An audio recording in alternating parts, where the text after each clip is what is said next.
There I am. Yeah. Hello, viewers. We are going to do this today with also on our TikTok channel. So, welcome everyone. I'm going to do this and make sure that I also start our TikTok. Okay, so just wait for a few minutes.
Hello, viewers. Today we are going to be on live on YouTube, and also we are live on our TikTok channel. And so at this hour, we are going to talk about some of the things that we've been talking about in the previous chats. There are so many questions that people bring on this platform, and so some of those questions, we are going to address them today. And so, because I'm here by myself, sometimes I will get up and maybe, adjust the camera. And so you are going to excuse us for, moving up and down, because going live always involves things like that. If you have any, concerns or anything that you want to share, you can go to our chat and please give us your. Thank you. I'm doing fine. Thank you. Thank you. I'm doing fine. It just like it is very cold today and yesterday it has been snowing in New Jersey, and so it's not been like before. So if you have a burning question, please just put your comment down there and let us see that we communicate with each other on this platform. So let me adjust the camera again.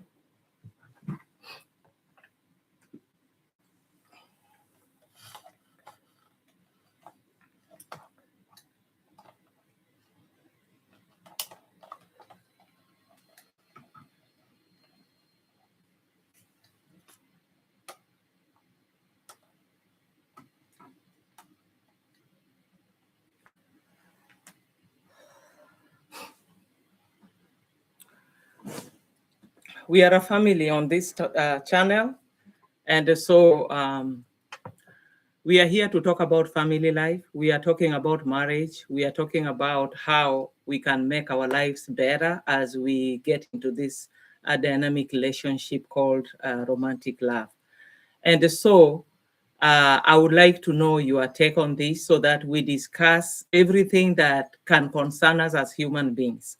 So last week, Sunday last week, we had some, questions and also some opinions, and we just want to, tie the loose ends, because a human being operates according to what they believe. Your belief determines the quality of life you live. If you believe in love, then love permeates or influences your life. If you believe that there is no such thing as love and any other thing is just a lie, as long as you have money or you have influence, whatever, whatever you have, that is it. That also will influence your life. Sometimes people don't tell people exactly what they believe, but our actions show what we believe in. And so we ask today, can love be trusted? Where did love come from? Can love really work out? Do really love work? And so we are tackling this question because in our marital relationships, we have problems with the love issues. We have problem with love. And so why are we talking about, can love be trusted? Can we trust even God's love? Can we trust that? So somebody said here, and a lot of people believe that there is God, of course, but this God, I liked your comments. Love is for everyone. Yes, you don't need to be married to show love. Yes, love is for everyone. Our children need love. So what I'm saying is that when we get married or when we're in a relationship of any kind, love is always a factor, even when we don't realize it is a factor. The reason why we are here is because some of us have been hurt. Some of us are happy. Some of us found love. Some of us thought that they found love only to be wounded by the people that they love. And so somebody asked, can love really, is there really love? And I like, when people are honest with themselves. There's somebody who said, I don't want this, nonsense called love. I just want to get money and I just want to pay bills. And I think money gives you power. And, people respect you when you have money and influence and all that. And that's their belief. However, that will not work for everyone. We know that. So the belief we have about love matters. The belief also we have about God, whoever that God is to you, also matters. So a wrong belief on God can also make us apply wrong love on people or even on ourselves, or expect wrong kind of love. For example, we are talking about God created this world, and when he created this world, he loved humanity and he gave them law, then they broke it, and then God, allowed humanity to, live according to the consequences of their choice. That is my understanding of the book of Genesis. That when God created Adam and Eve, he created Adam first. And when he created Adam, he gave him the whole world that he had already created, which means God created Adam, and then he gave him the world. God created the world first, then created Adam, and then gave him the world. And God saw that this guy cannot live by himself. That's what the word of God is saying. He needs somebody to help him. He needs a partner. He needs somebody to, to be a helpmeet. That's what the English version says. We don't know what the Greek or whatever the original language, how it comes. Because for us who speak, like I speak 3 languages. I speak Luo, I speak Swahili, and also speak English, which is a land language. For me, Swahili and Luo come so naturally. Because when I grew up, I didn't learn that language. It's a language that I picked, Yeah, somebody is also saying there that marriage is not really what it used to be. Keep on talking about, writing your opinion. And we are here to stay. We are here to stay. We are not in a hurry going anywhere. So our belief about God can actually alter how we relate to people. So I want to be positive here. I want to be positive. If you're a parent here and listening on this podcast, I just want to be, be honest with you. If you're a parent and you have your child, and let's say you give birth to that child and you have done everything, and then one day that child has done something wrong. I don't think because your child has made a mistake, you are going to kill that child.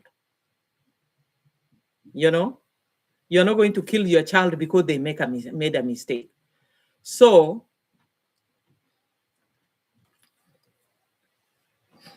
yeah, somebody is asking there. I think Halima, you are going to write all those questions down there so that we are going to tackle those questions. So write them and then you send those questions to me on the other phone so that we are going to answer all those questions. I like your response. On this topic. So what I want to say there, we are building into all this, and we are also going to ask your question to answer your questions according to how we understand it. I'm not saying I have all the answers, no.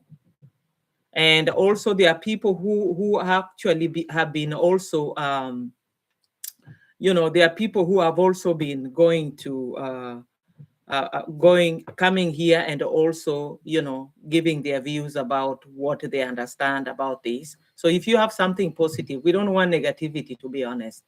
And I don't count negativity if somebody says, I don't believe in God. That is your belief, you're honest. But I don't want any insult or either on the gender. I don't want anybody to trash a man or to trash a woman. We can just express our disappointment, but we cannot really look down upon any gender. So we are here to respect people's opinion. And also, even if I don't agree with your opinion, it is still fine. For us to live harmoniously in this world, we have to accept that people have different opinion, or what I know might not be what you know, or what I understand might not be what you understand. But the wrong understanding of God is crucial. So if you as a parent, let's say you have your child made a mistake, you're not going to kill them because they made a mistake. So when Adam and Eve ate the wrong fruit, the fruit they should not have eaten, God spared their life with an opportunity for their repentance and restoration, but it will take a long time. That's if you summarize the account of the whole Bible. And because we are not here to actually talk about, necessarily theological understanding on everything, but the belief on God is very important.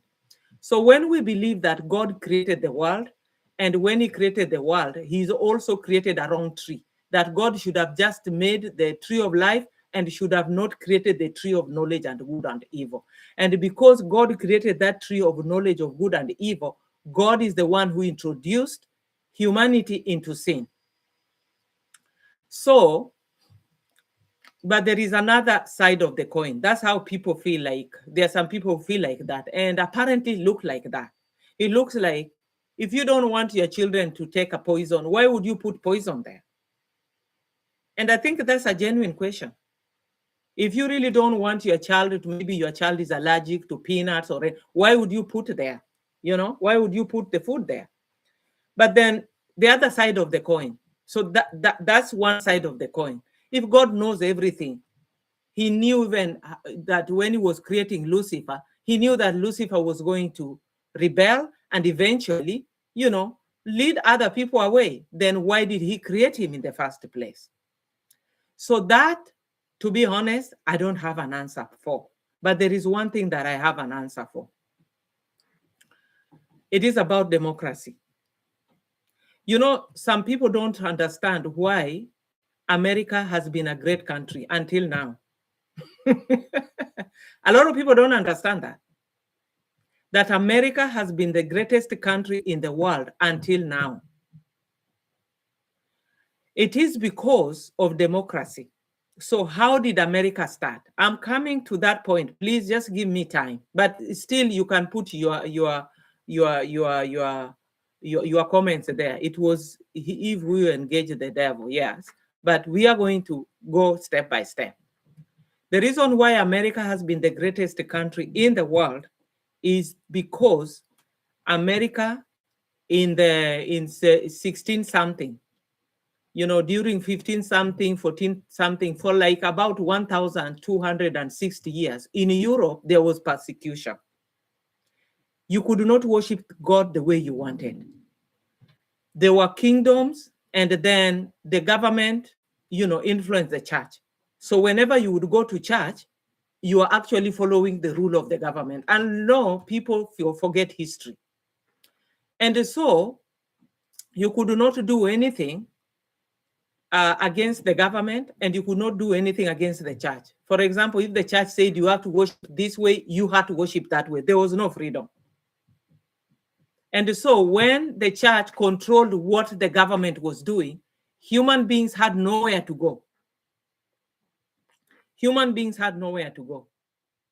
And so that meant that people had to find a way to live.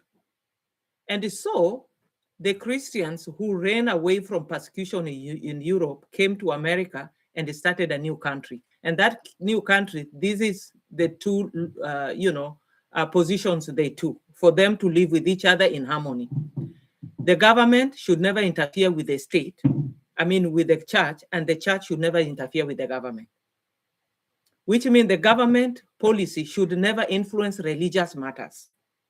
And so for the longest, America has always believed in freedom of speech, freedom of religion. And this is why this is a land that has attracted all sorts of people all over the world. America is like the capital city of the world because everybody is here. And so even those people who have lived in Europe, people have to come to America because of that freedom.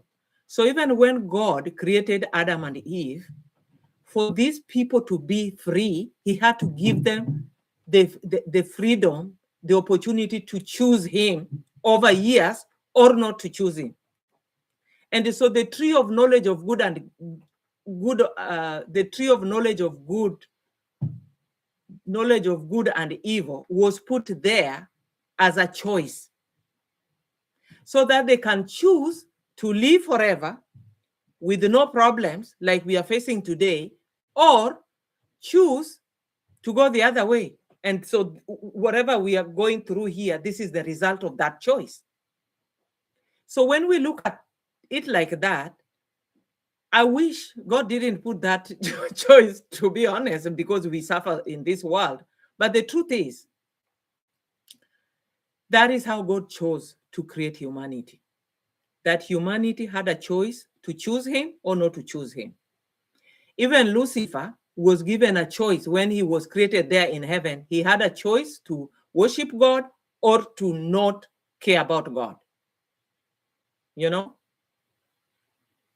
So what I'm saying is that is my understanding.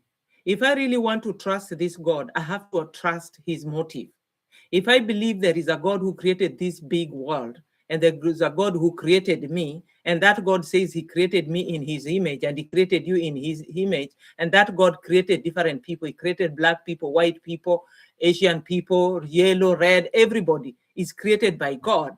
Then I cannot only believe one thing that good that God is saying and not believe whatever he's saying.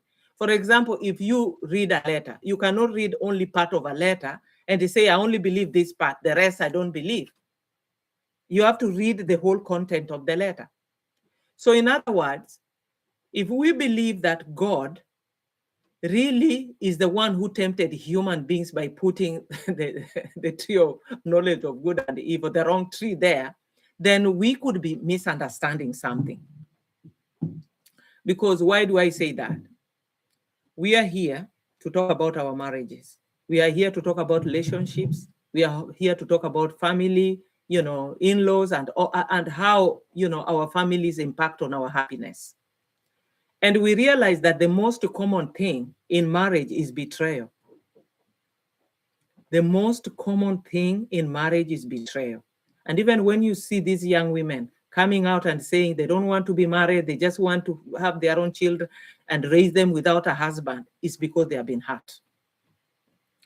So, if this very God, who is a God of love, said that you should not commit adultery, you should not commit fornication, you should not be violent, you should love your wife as you love yourself,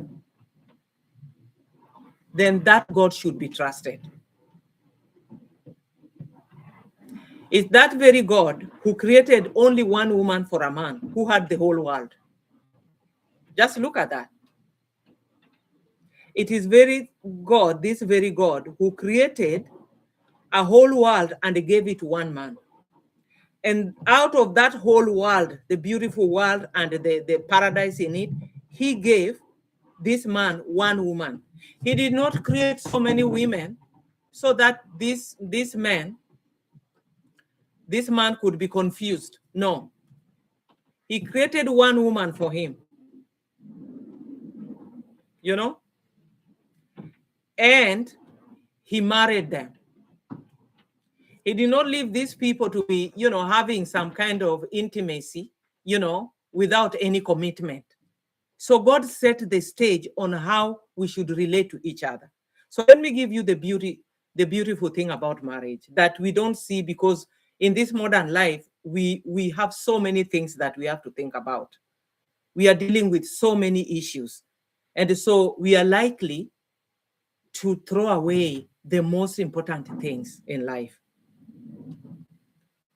Before I talk about the beautiful, idea of marriage or institution of marriage, let me tell you something. When God was creating Adam and Eve, he already knew that these people, in the long run, they are not going to choose my way. And so he already provided a way out.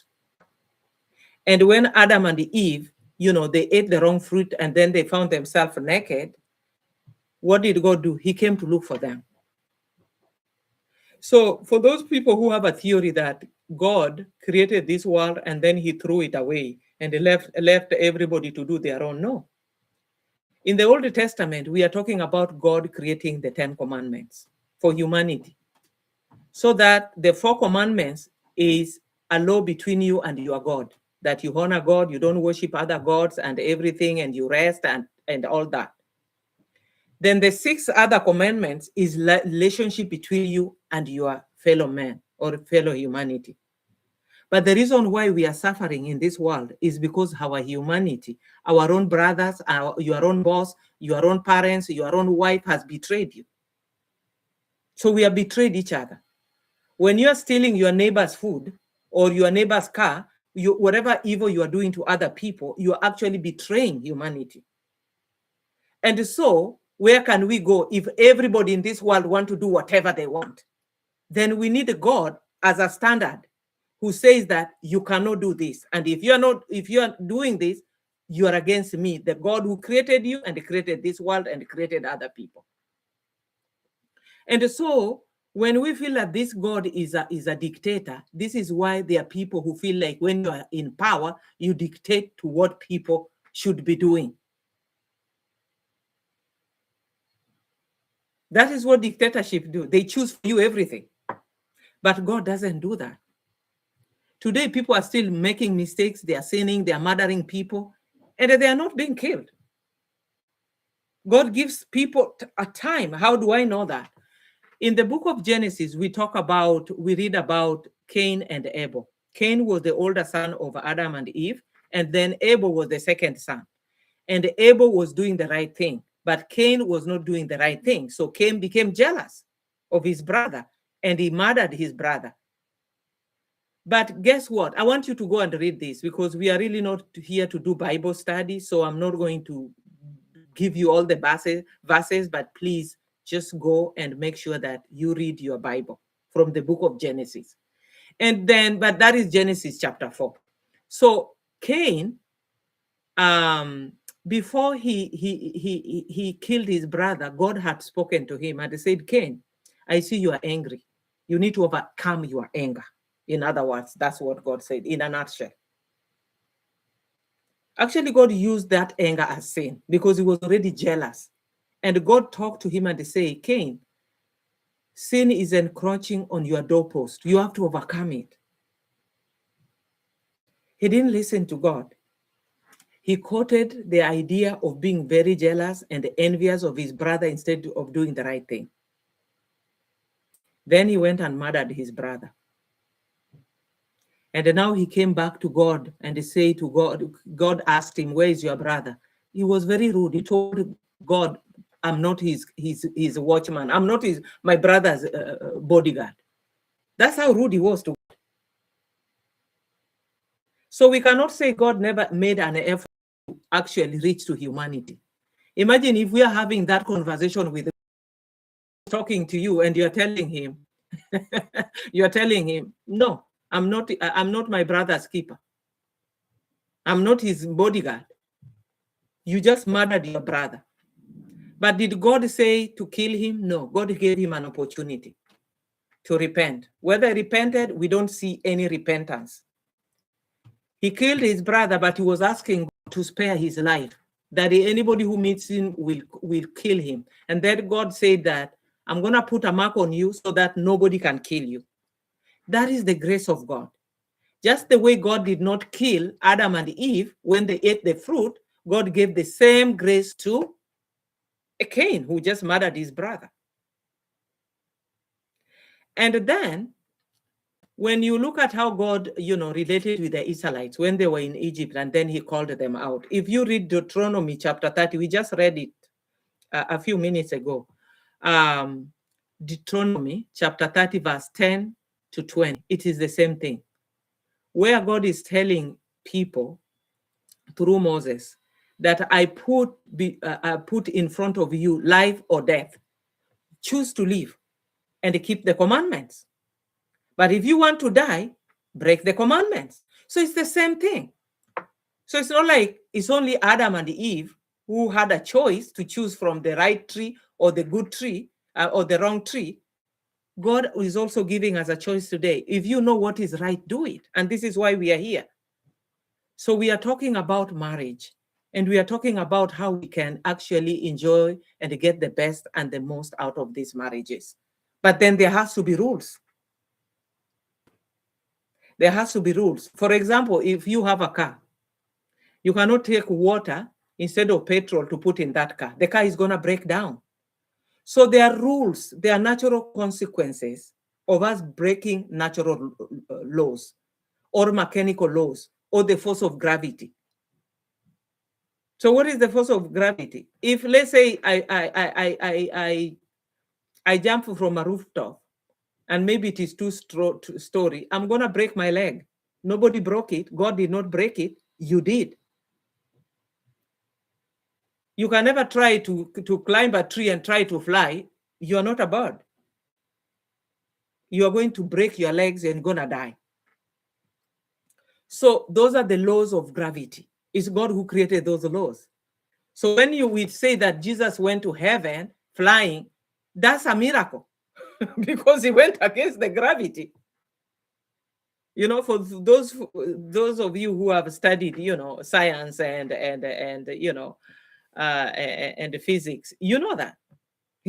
So anytime something that is supernatural is happening, actually, we call it a miracle. But otherwise, they are natural laws. These natural laws, God created them.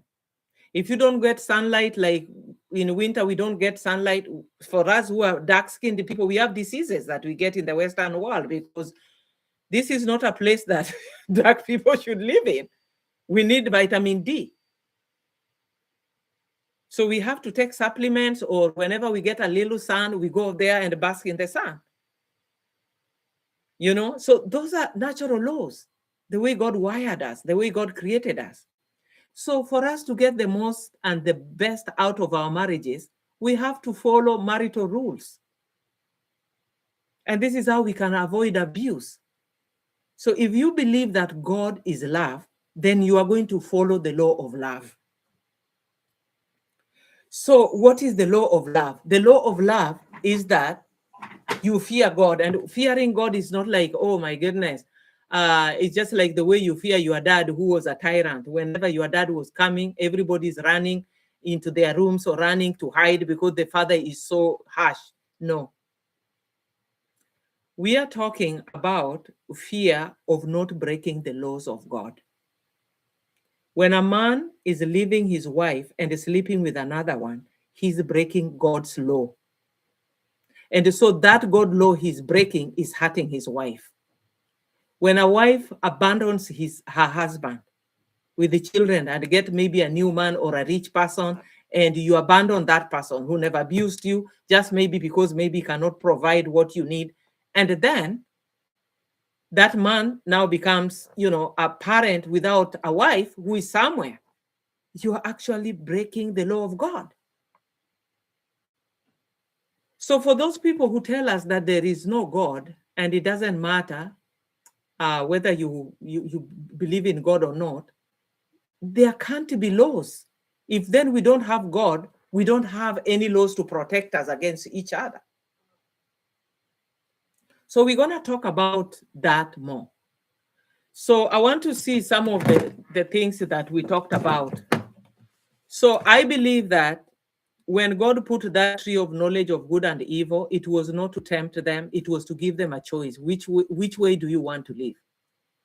And I also believe that the Bible, there's a place the Bible say that there's a place that the Bible say, I think in the New Testament, that God created worlds. And also Jesus said one thing. Jesus said that he's like a shepherd who has 100 sheep, but one is lost and is going to look for that one. He leaves 99 sheep in the shade, but going to look for that one that was lost. I want you to ponder this. And that means for me that I believe that God created other worlds which never fell into sin. They chose the right thing. So if God has maybe other 99 planets where there are people and they are living the way God, you know, wanted them to live, it means it's only this world that sinned. But even when this world is sinned, God didn't leave it. God didn't leave the world the way it is. He brought Jesus, and what did Jesus do? Just look. This is why I always say that don't look at what religious people are doing today. Just look at what Jesus did. Jesus resurrected the dead. Jesus fed the poor.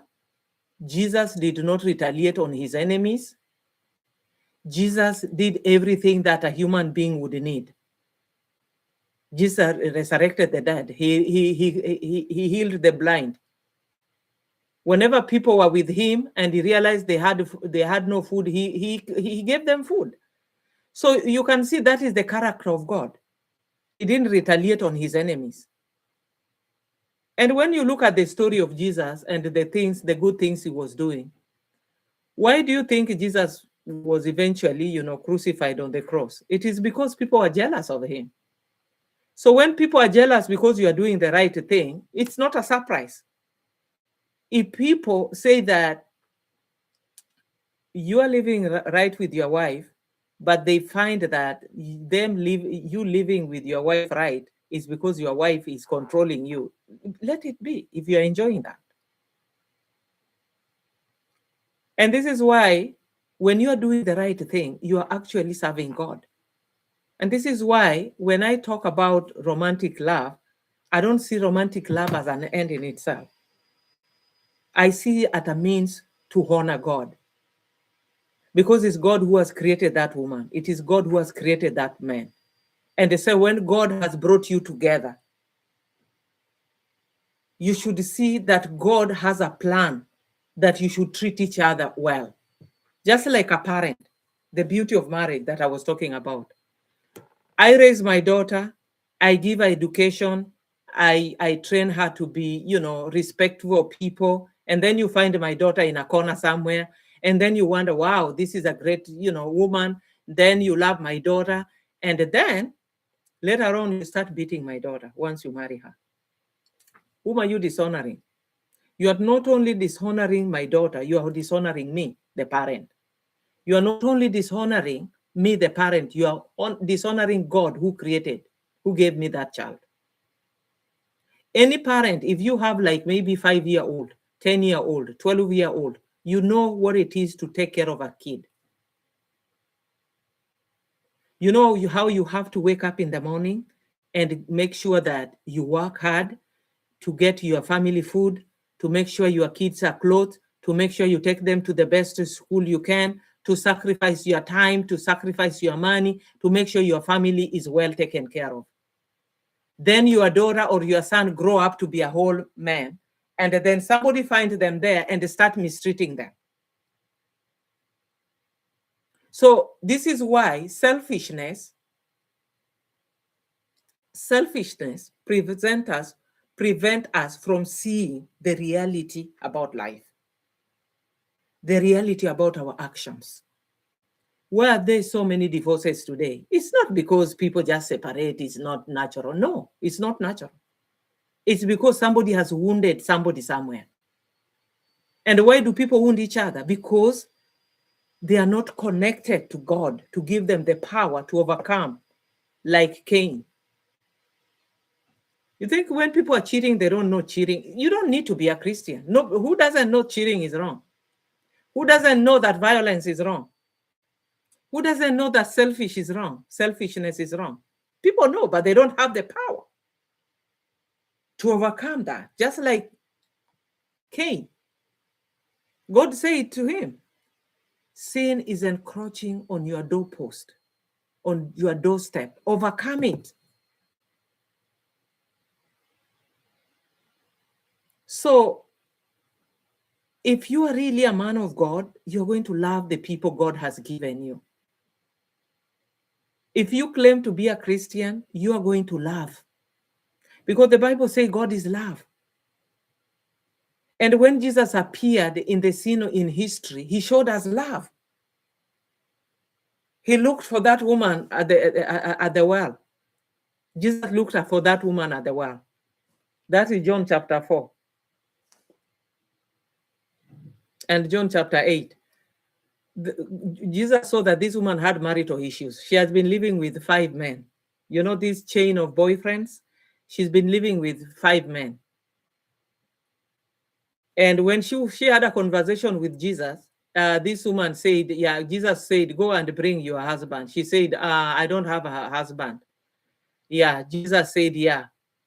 Even the one you are living with is not your husband. Did he abandon her? No. He made that woman a missionary. And I'm very sure that woman went and changed her life. So Jesus also meets this woman who men have brought her because they caught her in adultery. So they are stoning the woman. They want to stone the woman, but they also want to trap Jesus into that fiasco. So they bring this woman and it says, the Pharisees said that, and Moses told us that anybody who is caught up in adultery should be stoned to death. And Jesus, writing down, says, whoever has not sinned, let them be the one to start, throwing the stone. What was Jesus saying here to all of us? Leave alone those men. First of all, there was discrimination. So for women, when you're being discriminated today, discrimination against women in all society in this world, trust me. You go to Africa, it's there. You go to America, it's there. You go to these white countries, it's there. Even in America, still men earn more than women in the same position. Men are still like $1, $1 more than a woman in every sector. But a lot of men, a lot of women are the single mothers. So if any pay, they should have more money. But it's not like that. And many other discrimination. When Donald Trump removed what we call DI, which is an inclusion of every gender and everybody, and it doesn't matter your color, that if you are employing people, you have to employ all races and all genders. You know who are really suffered more? It's the women. Women have lost their jobs. Because now, if they say there is no any rule from the government that you have to hire everybody, then you can just hire men. You can hire all white people, and nobody's gonna question you. You can hire all your tribe people, and you can hire all black people, and nobody's gonna question why this company only black people are working in. So you see, all this discrimination, they are not from God. They are our selfish creation, so that we exclude other people and we feel like we are more important than other people. And so in your marriage, when you feel as a man that you are superior to a woman, the truth is that marriage is not gonna be okay. It's not gonna be happy. You're not gonna enjoy that marriage because there is no relationship. There's no love relationship between a master and a servant. And so a lot of men have to overcome the idea that they are superior to their wives.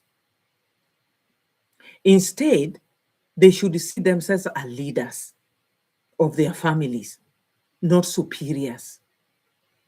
Because instead of becoming a head of your family, you become a headache.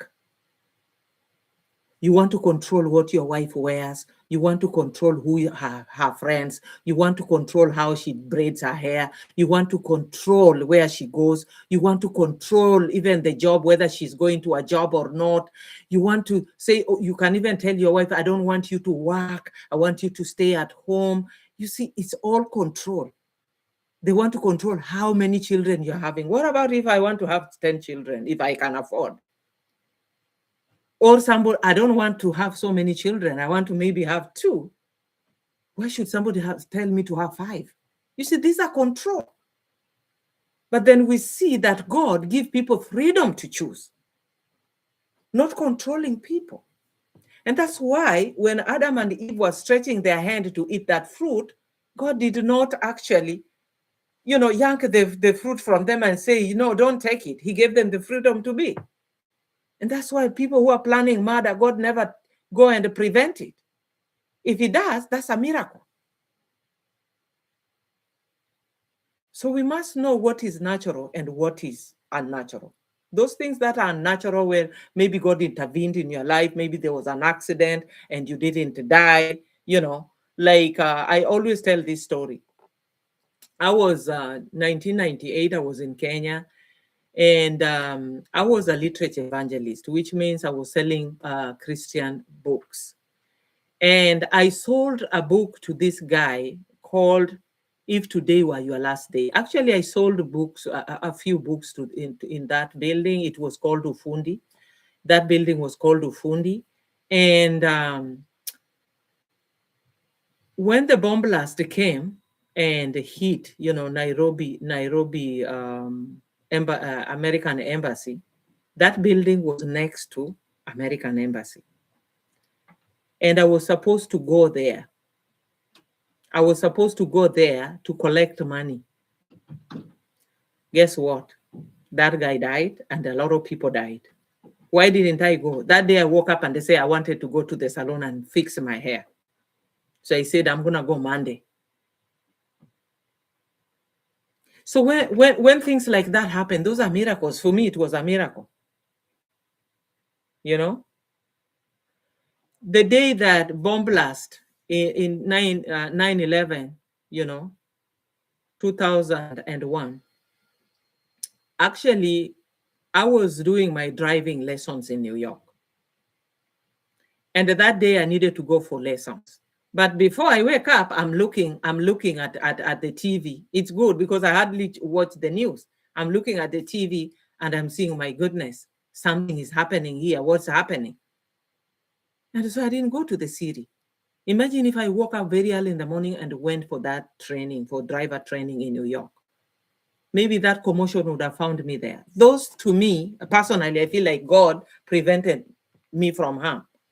To me, those are miracles. So when things don't happen when they should have happened, they are miracles.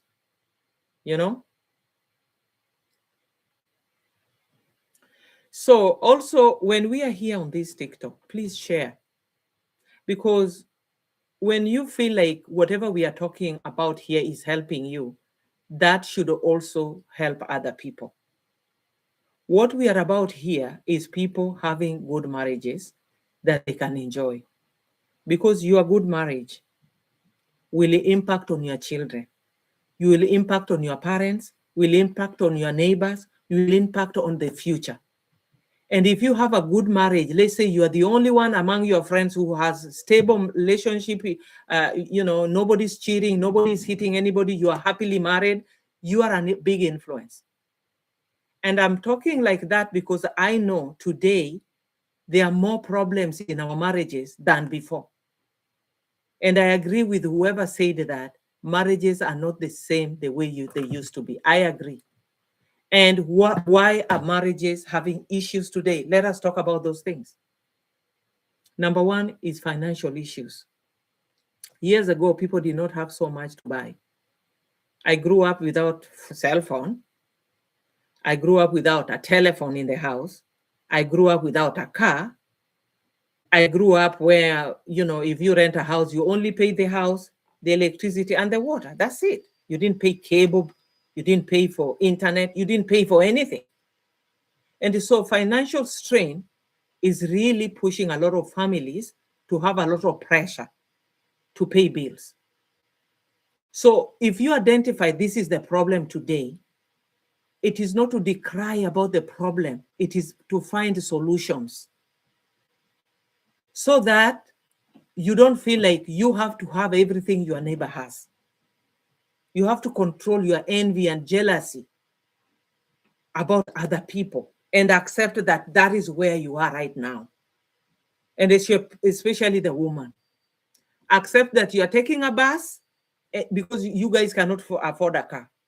You're taking public transportation. You're taking maybe a train to work. Some of you are maybe, you have to take, maybe, informal, transportation, like, ride a bike or whatever. Or sometimes you have to walk to work. You have to walk. Wake up very early in the morning. I have had an opportunity to read about. I've had an opportunity to read about the Black people in America during the 60s, during the civil rights movement. When these people were, demonstrating and going against these transport companies, they had to walk to work, and sometimes you walk for 2 hours back and forth. So you have to wake up like 5 o'clock and start walking because you are going to reach your job maybe at 8 o'clock or 9 o'clock. When they boycotted buses, people were walking so that they don't lose their jobs. Some people do not have transportation. Sometimes you live in a rural area, you don't have even a bicycle. So you have to walk to work. So this idea that all of us have to be comfortable financially is a lie that we are telling ourselves. Because even those people who seem to have money and who seem to be able to pay some bills, people are struggling financially. This is the modern issue because we have so many things to pay for. You have to pay for your phone, you have to pay for the internet, you have to pay for your electricity, you have to pay. For us who are living in the Western world, now it is winter, we have to pay for gas. Gas goes, I was looking at my gas, it's $800. I was looking at my gas, it's $800 because before the winter really hit, it was like 200, but because now we have to put the heat 24 hours in the house, it's $800 this month. I'm not going to pay all that $800. Wherever you are, you calculate that $800, how much it is per month. So you see, life is expensive everywhere. In this Western world, people have to work 2 jobs or have some side hustles and all that to pay bills. So you are not alone if you are finding that finances are a strain. Just try to live your life within the challenges you are going through. Another challenge is that we are working in places we are never paid what should be the right wage. It used to be that people would be paid wages that can make the woman stay at home, take care of the children, and the husband to work and pay the bills. It's no longer like that. The corporate companies, they want to earn more and more money and leaving a lot of employees with no proper income. And that's why the mother has to go out to work, and maybe everybody has to work 2 jobs depending where you live. But that is not the only problem. If you're in the Western world, let's say you are in the United States, you live in New York, it's very expensive. You live in New Jersey, it's expensive. You live in California, it's expensive. You live in Massachusetts, those are expensive. In Illinois, Chicago, those are very expensive places. You can talk to your your wife or your husband and look at the places that you can live cheaper. Places like in the, there are some states which are cheaper because life is not so expensive, as long as you can get a job. So you can make a plan. I'm not saying just we start, gritting our teeth through, through challenges. Even in Kenya, I'm looking at YouTube and there are people who say that, you know what, I went to my circle, especially in Kenya, and got this loan and bought this land. And now I'm growing apples, I'm growing bananas, and I'm growing this. And so they say that my life in the village is better than in the city. So we just need to really sit down and really look at how can we make money? How can we move? Trust me, there are people who left America. They are doing well in Kenya. I'm not saying everybody's going to leave because you have to have a plan that can work for you. And I think you can look at those videos on YouTube and see people who have left the Western world. They went in the villages, they are selling cows, or they are selling chicken, they are selling milk, they are selling eggs, they are selling all this. Instead of, gritting your teeth, going to the city, working, and all the money that you are spending is through transportation, you are spending on the rent, and then the food, and then at the end of the month, you have nothing to save. So you could live like that, but then have a long-term plan that, you know what, I see that the city life is not easy. We can live anywhere now. With the internet, you can live anywhere. With electricity, you can live anywhere. Unless there is a reason why you are in that city. So let us be able to adjust. Let us be able. I know if you talk to some women and tell them we are going to the village, oh my goodness. they will. So that's what I'm saying is a discussion you have to work. You can't just decide as a man and say, I'm going to the village. I have decided. No, you have to talk with your wife. Women don't want village life. Trust me. I know. Women don't want village life. I know.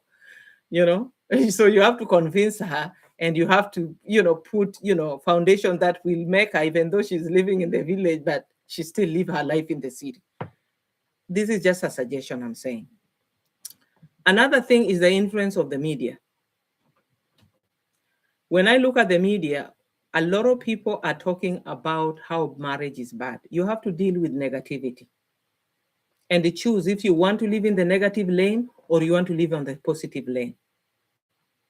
Whatever people are talking about could be their bad experience. Yes, marriage could be a challenge to them. They have been betrayed by the people they love, but you can't take that as your own if you are not there.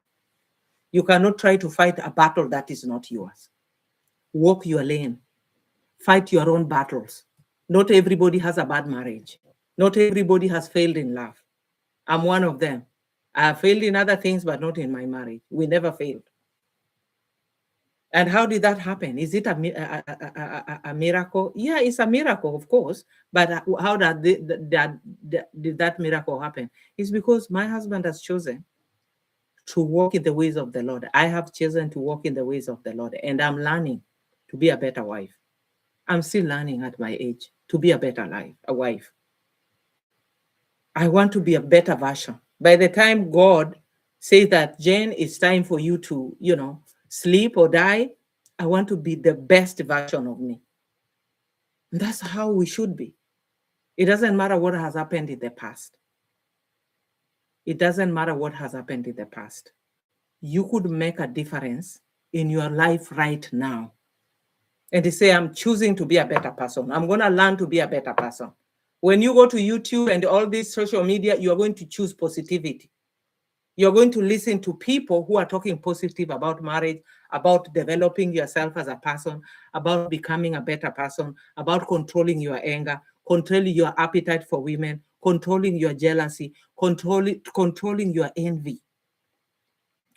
All these things are things to do with the heart. I could be preaching a big sermon, like you go to church, somebody's preaching a big sermon, but they are jealous of their neighbor. You don't know. It's only God who knows. Those are things that destroy us, because when you're jealous of other people, you will never love anyone. So you have to overcome your jealousy. How do you overcome your jealousy? You overcome your jealousy by accepting that the other person is better than you, and that's how life is. I think when we were kids, somebody told us, look at your fingers. They are never the same, but they are all important. You cut off any of these fingers and see if you don't need any of them. Cut anyone. Or if one is injured, all this cannot work. So if you're a maid in somebody's house, they need you. That's why you are there. So you're important. You are very important. There is a video I'm going to make with my son about his superiority and inferiority complex. Money will never make you superior. It will not. If you really want to feel that you're important, leave alone the idea of superiority over people, because that is going to enslave you to try to prove yourself to everyone else.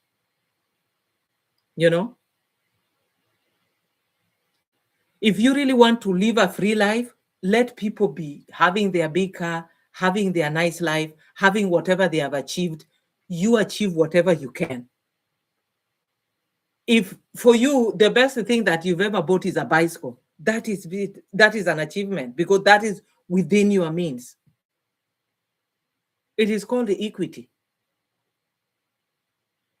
You see, equality is trying to make a woman be like a man, whereby when they go to war, you think the woman can carry somebody who is like 200 pounds and run with them. Which woman? When in the war. But equity means that you give everybody a chance according to what their ability is. Equality is trying to make a woman be a man. It doesn't work. Equality is to try to make men to be like a woman. And this is what I keep on saying here. Men will never be women. Women will never be men. How so? I'm coming from church with my husband. After we come to church, we make dinner, we eat. For me, I'm thinking, tomorrow, what are we going to cook? How is laundry going to be? He has no idea. He's not wired like that. That's the difference. Very few men can juggle so many things at the same time. So we accept that God created us differently. So this idea of equality, we have to really negotiate. I mean, we'll have to understand, what are we talking about when we say equality? We are talking about treating people equally, treatment, but not allocating duties equally. It doesn't work like that. It doesn't. How many men are sitting in the house taking care of babies while the wife is working? How many men are doing that? You tell me. It's not going to work. Let me tell you. I just tell you ahead of time as a man, if that is the problem, your wife is earning more money, please don't stay at home and take care of children. Get a maid. Let her big money, hire somebody, but you get a job. It's not going to work. Let me fix the TikTok here because we are after 1 hour.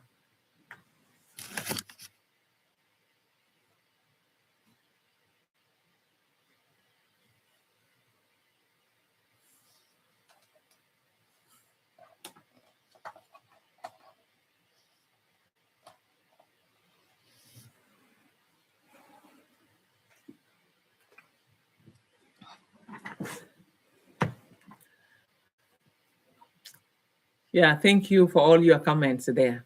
So what I'm saying is here, there are things that we are trying to force because the society say there is an equality. Equality is on treatment. Equality is not the ability of the other person to do. Men can never be women, women can never be men. And this is not a division, this is a complement. You see, like my right hand and my left hand, they complement each other. You see, this is compatibility. So God created opposite. My left hand and my right hand, they don't look the same. Even the ability, you see, I write with my right hand. You know, when you are writing with your left, it is a disability. It's not normal. People write with it. It's not like there's something wrong with you, but left-handed people, they are not common. That is a unique. Everybody should be writing with their right hand, but there are people who write with their left hand. But let me tell you about my left hand, my right hand, and my left hand. Whenever I had my babies, when I could carry, my left arm could hold the baby better. Trust me.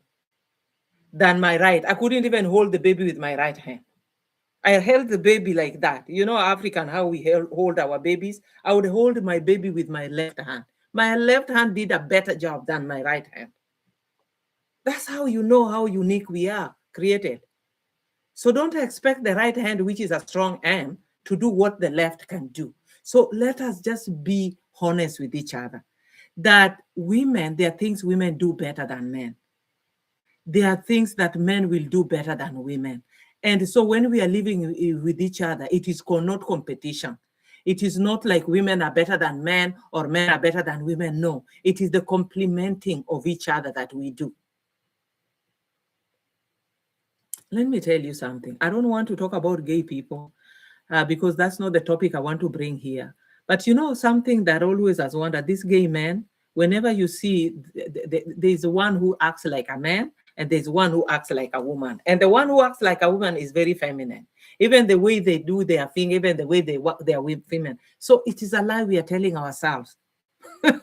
So whatever God says is true, my dear. So don't go against God's will. Because if this man didn't need a woman, why is he dating a gay man who looks like a woman, who behaves like a woman, who walks like a woman?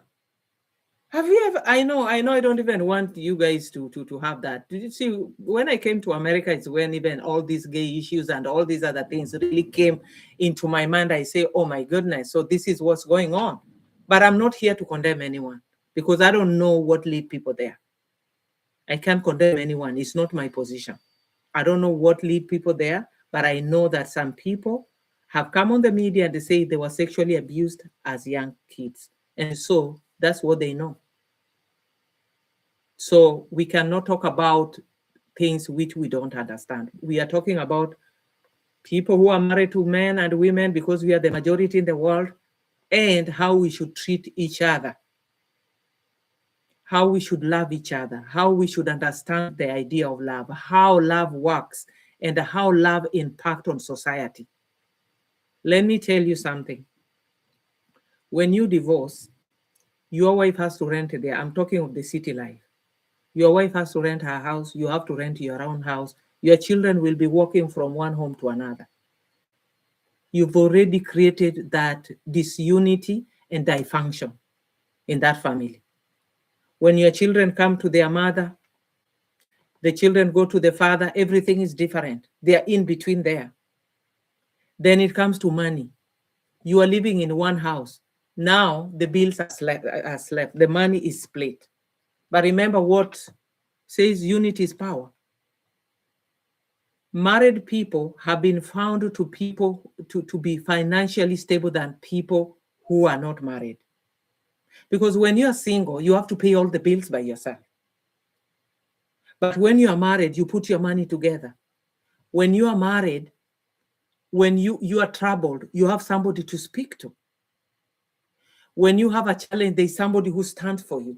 You go to the hospital and they say, who is the next of kin here? Then the husband is there. The husband will be there, or the wife is there nursing you, bringing you home cooked food, and talking to you. So there's somebody who's taking care of you. When you have problems, you know that those problems are not the wife's problem, it's not the husband's problem, it's our problem. But we keep on abandoning each other at the point that your spouse has fallen into a problem. Then you abandon her. You abandon him. We should not abandon our own. And then we create all this because now that your wife is going to be married with your 2 children to some other man, the other man is taking care of you. The problem both of you created. We never see that.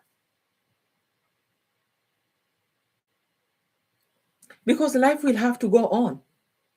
You, the husband, will have to get married to a new wife. You, the man, the wife might get married to a new man. The husband might get married to a new wife. The woman has to get married to a new wife. So that's what happens.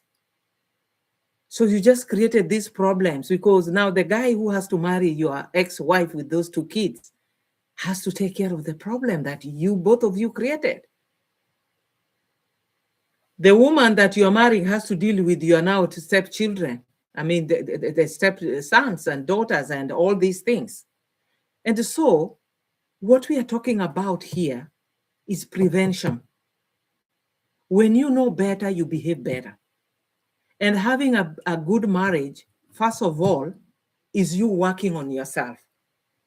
Being a mature person and a level-headed person. Let me tell you, I'm not wrong to tell women this. If you're not ready to settle down for marriage financially or any other way, don't settle marriage. Because this is what men fear. I was talking to some of my relatives and they say, yeah, auntie, you want us to get married? Yes. And it's not like we don't want to get married.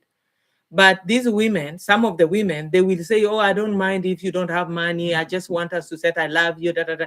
When you settle down, then you start seeing, they start bringing those issues. They now have an issue that you don't have enough money that they need. And so this my nieces and nephews have told me, you know what, I'm going to wait. I have to be financially stable. But the truth is, young men, if you're not married, you're never going to be financially stable. You're not going to be financially stable. A lot of single men, look at how you spend your money. You go to those sports, you pay like $1,000 to sit on the stadium. You buy, designer-made shoes. How many men are really saving money when they are not married? Like maybe 0.2%. You'll never grow if you are not married. So the little you have, if you can rent a house, you can buy food, think about getting married and settling down. Let the woman bring her part. Nowadays, a lot of women are also working. But let her know how much you are earning. So that when she comes to your house, she's not giving you a lot of headache of, no. Before you get married, the first thing you need to talk about is money. Let me tell you, when I got married, money was not an issue. I didn't even know what my husband does because we live in that era. It's no longer like that. We are living in an era you're marrying somebody, they have debts from college education, from car loans to all. You need to know what are the debts. And men, let the woman leave you because you have too many debts, because you'd have saved yourself divorce. If you have so many debts and she feels like she cannot live with you, be it. Say it is fine. You will get somebody who is ready to make life with you. Because let me tell you the truth. I've had people who have money. They had money, they lived well, then something happened. The business failed. They went from their nice home into a little apartment. Their kids came from private school and now are going to private, to public schools, and everything changed. That's life. So whoever leaves you at a time that you are really vulnerable, let them go, because God will bring you somebody who will really appreciate you. So don't force yourself into a relationship that you know automatically is not going to work. Don't force yourself, you know. And for the woman, don't really be so much in a hurry to get married because somebody is dangling marriage. No. You rather stay single and happy and peaceful and wait for the right time and the right person to come your way than society keep on telling us, oh, you're so old, you're over 30, you're 40, you have to get married. Why? That is their opinion. And this is what I'm saying. We have to live, we have to learn to live with ourselves without necessarily being accepted by everybody. When even these people, even our families, they talk to us about getting married, remember, it's not a negative thing. They just wish you well. So take it positively. But I also believe that it's not like you are going to marry within their timetable, because you cannot just get married to yourself. You need a good man. You need to be comfortable with somebody who loves you and take care of you emotionally and everything. So don't be pressured into getting married. Don't be pressured into getting married. Don't be pressured into being in a relationship. Avoid these marriages of, we are marrying the family name. This family, they are the Jones and the Smiths and all that. Avoid those kind of relationships. Just marry the person. Just marry the person. Not whatever their background and all that. Because these are the problems that we bring into relationships. You see, when somebody is a celebrity, like maybe they're a singer, they're actors, they're whatever, they're footballers, you see, those fans might love how you play, and they love the image. So for you to actually eventually find somebody that you truly love, you need time. You need really time to see, is this person loving me for who I am or for what I stand for? And that's not easy. And that's why a lot of celebrities, they end up marrying gold diggers. So we can see that in this game of relationship or romantic love, everybody can lose. Nobody has an advantage.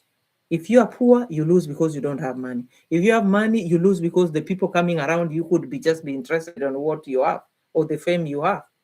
It's not about you as a person. Because the person need love, need appreciation. The person is vulnerable, because beyond the lights, there's a human being. There's a human being who has his own weaknesses, who has his failures, who has his pain, who has even maybe drug addiction, alcohol addiction, has a family, dysfunction. They are dealing with so many other things. So you need somebody who understands who you are, not the person in the light, the person playing the game in the field, the person who is a singer. That is performance. That's not the real you. The real you is when the lights are off. When you wake up in the morning, are you waking up with a mood? Are you waking up a happy person? Or you are waking up with, hangover from alcohol and drug addiction, and you don't know what people go through in their private life. So if you're planning to marry somebody who's a celebrity, it's okay. But can you take your time to know the person? And can you see that are you actually going to be the best person for this person? So one of the reasons why our marriages are failing is because we go into the marriage for the wrong reasons. It's mostly financial and fame and comfort.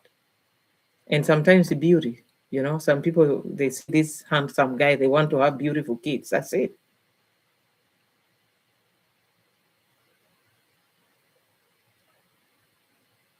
So you make that choice. You know, you make that choice. I don't know why this my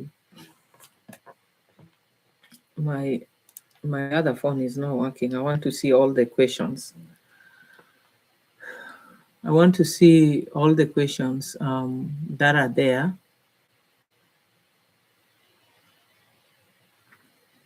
I'm not seeing the comments. Is it good to marry someone who has a child? Why not? It's not about the child. It is that woman or that man. It's that man or that woman. You know why? You need to deal with the person and then accept whatever the package they come with. Let me not say the baggage. I say the package they come with. And when somebody, because of this generation of, shared custody, you really need to harmonize that, because those are some of the things that break up people. You have to put boundaries. If, let's say, you marry a woman, the dad of her kid is present in his life, you have to put boundaries. This man should not be coming to your home to get the kid. You guys should be meeting somewhere neutral. The communication should not be that of fighting. Because you see, if your girlfriend now is fighting with her ex, that spills over here. They have to be, and those are some of the rules you should say that, how did you end the relationship? Are you guys still fighting and bickering and all? Because she's gonna be, because once she talks with the ex and fighting, it's gonna fall over here, impact on you. It's gonna rub on you here. So, like people, you see, even somebody asking that, it's because people are hesitant. People are not hesitant to marry women with kids or men with kids because they don't want it. It is the drama around it. You see, during the time of my mom and even our time and my grandmother's time, if you had a child out of wedlock or whatever, or divorce, whatever, that child remained with you until they are old to go to their father. I think that was a better arrangement. But right now, it's not like that, because surely the kid need to know who is their dad. They need some kind of relationship for their own sanity. We don't want your kid to be knowing about their dad when they are 20. That's really is a trauma. It's not good.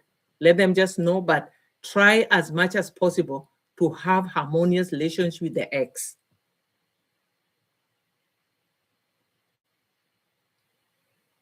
There's nothing wrong with marrying somebody who has a child or even children. The only thing is that you need to have harmony, and how you harmonize the relationship between the ex, the baby mama, whatever it is. If you are the guy who has a baby with another lady and the relationship is over, please try not to have those fights. Make sure that there is intervention.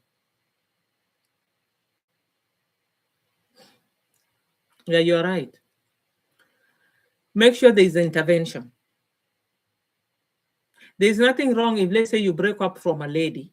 I've intervened. I had a relative whose, boyfriend is in the United States. And she said that, what, the guy already married and he's not sending money for child support. At least I'm not putting him in to pay something because I'm in another country, but I just need him to actually send me something for his son. And I talked to this guy. I said, you know what? I think that's a point, because this is your kid. How do you want your kid? Do you want your kid not to go to school? You want your kids, to be suffering financially while you're living in a country you can actually even send $200 and that's enough for the kid. Make sure you take care of your kid. I know some people are manipulative. There are women now that you move on is it's drama, but you see how you cut the drama. You have to stay your ground. Sometimes you need to go to court to decide how much you're giving. Sometimes you have to go to court. Sometimes you have to go to court and actually make sure things are working. But you can avoid to court if you are involved family, you involve their mom, your mom, and everybody to talk and say, this is our child, what can we do?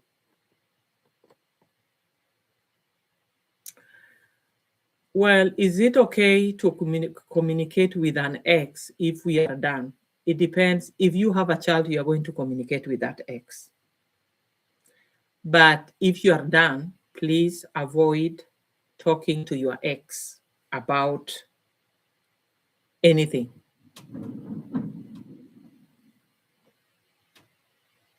If you don't have a child with somebody and it's an ex, because when you have a child, you're going to communicate. You're saying, okay, I'm bringing the baby over. I am doing this. I am doing this. So the baby needs that and the baby needs that. But this is what I said. I think maybe you are not here that time.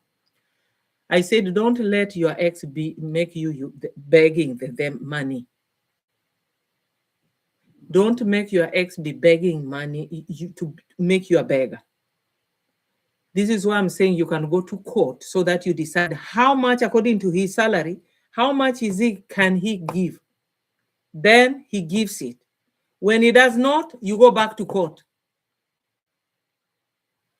But you don't need to go to court. This is the father of your child. You can go, family can sit together and say, this is what I'm earning. I can only give you this much per month.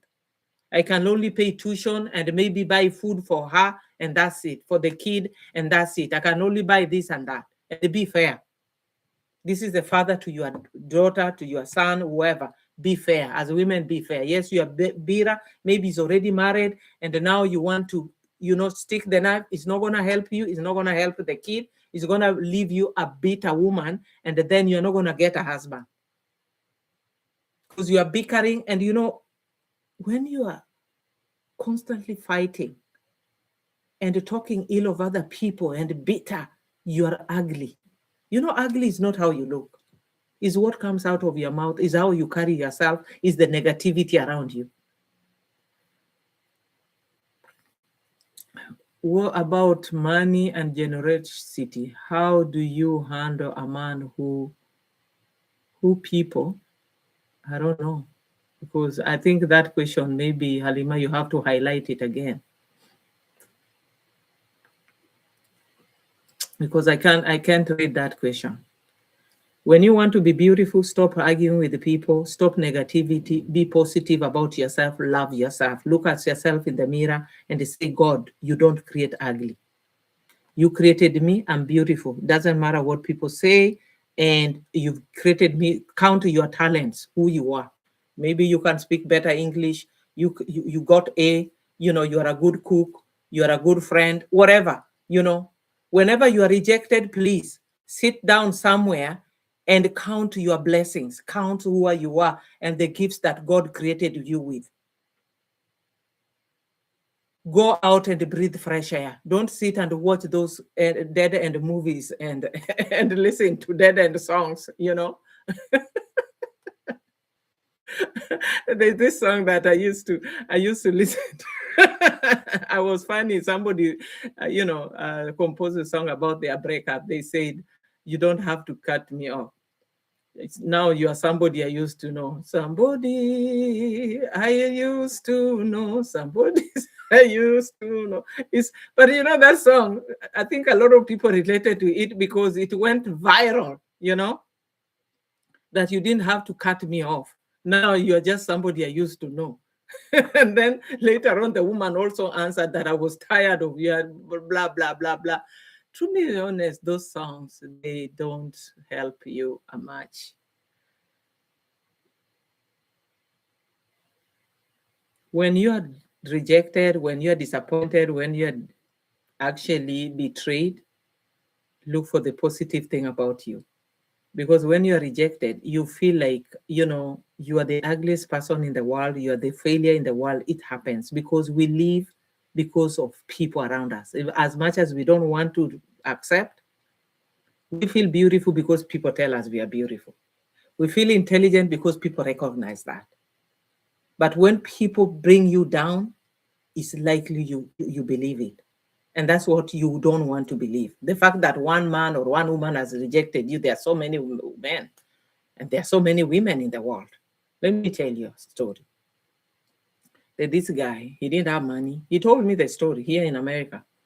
And he didn't have money. And he said his wife was so disrespectful that one time she broke up from him and went to live with her parents, and then she was now trying to hit on the man while he's sitting there, but guess what, this man won a green card that time before Trump took a green card, and he now earning dollars. So I asked him, what happened with your ex with the kid? He said, I took my kid to boarding school, and I don't want her business. So when people reject you, it's not because you're necessarily bad, it's because maybe it's them. I will be, how do you handle disrespectful person in a relationship? You stand your ground. You stand your ground. Even when you're working with the people who disrespect you, it could be a boss, you stand your ground. I've done that. So that respect is needed. Is maintained. And you cannot stand your ground if you talk past each other and at each other. You have to maintain the sanity and the order of sitting down and discussing issues. A lot of families don't do that. You wait for your husband by the door, he just come here and you start saying, what time are you coming? What kind of a man are you? That's not talking to somebody. That's an insult. It doesn't matter if you're saying good things. That approach is poor. How about you let your husband eat and sit down, and then he's relaxed, maybe watches his news a little bit, and then he relaxes, and maybe you can postpone that conversation to a weekend when he's not going to work. And they say, I have a conversation with you. And then I say, I need us to sit on the table, and then we talk to each other. Don't talk on the bed. Because you see, talking on the bed, you're not looking at each other's eyes. You need to talk like I'm talking to you right now and looking at my eyes. And they say, you know what? I don't like the way you talk to me. I don't want you the way you treat me. I don't like how your parents are treating me. I don't like how you handle money. I don't like that. How can we fix that? But you see, our approach sometimes as women is so poor. You're saying, oh, if you keep on like this, I'm going to leave you. Are you really serious? You're not leaving. That's not your plan. Your plan is this problem to be fixed. And if it kept on, if it's kept on, you make a decision. Do you want to stay in this marriage or not? You see the problem? The society has told us that marriage is somewhere you have to be. It's for better, for worse. It is, permanent and punishable. So it doesn't matter how much you're being abused there. You grit your teeth and stay in that marriage.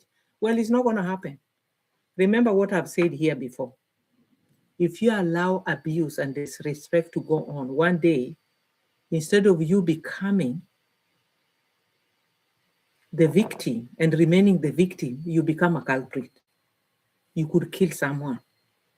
You could do things that you cannot imagine you do. If your husband is cheating and there is no resolution to it, you're also going to cheat.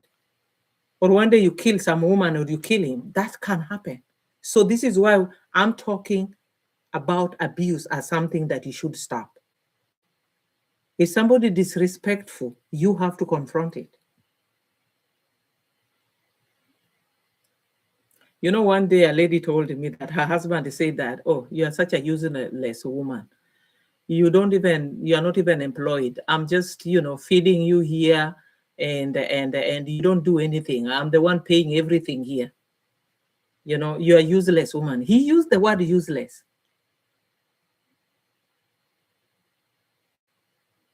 You know what I told her to go tell your husband your qualities. I say, go tell your husband, don't tell him, oh, don't cry in the corner. Yeah, when I was young, I would cry in the corner, but now I can't cry. Right now, I'm a grown up woman and I'm so strong. I'm going to tell somebody off on their face.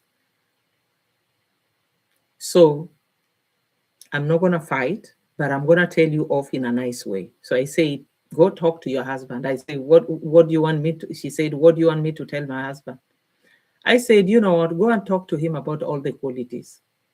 So we started number one. You've made money because I've been taking care of the home. You married a beautiful woman. You had a chance to marry all the women, but you picked me. Look at the children that I've given you. Look at the quality of food you are eating here. Look at the mechanism. Then when you come from home, you find me home. Other men, they don't find their wife home. Their wife are stuck at job. You are not counting your blessing, and I'm your blessing. So the woman you are talking about, the stupid, the useless, that's not me. You are confusing me with another woman.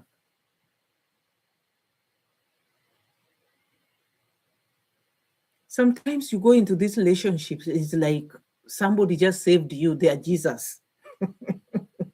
You shouldn't go to this kind of, being married to some Messiah man who just got you from I don't know where.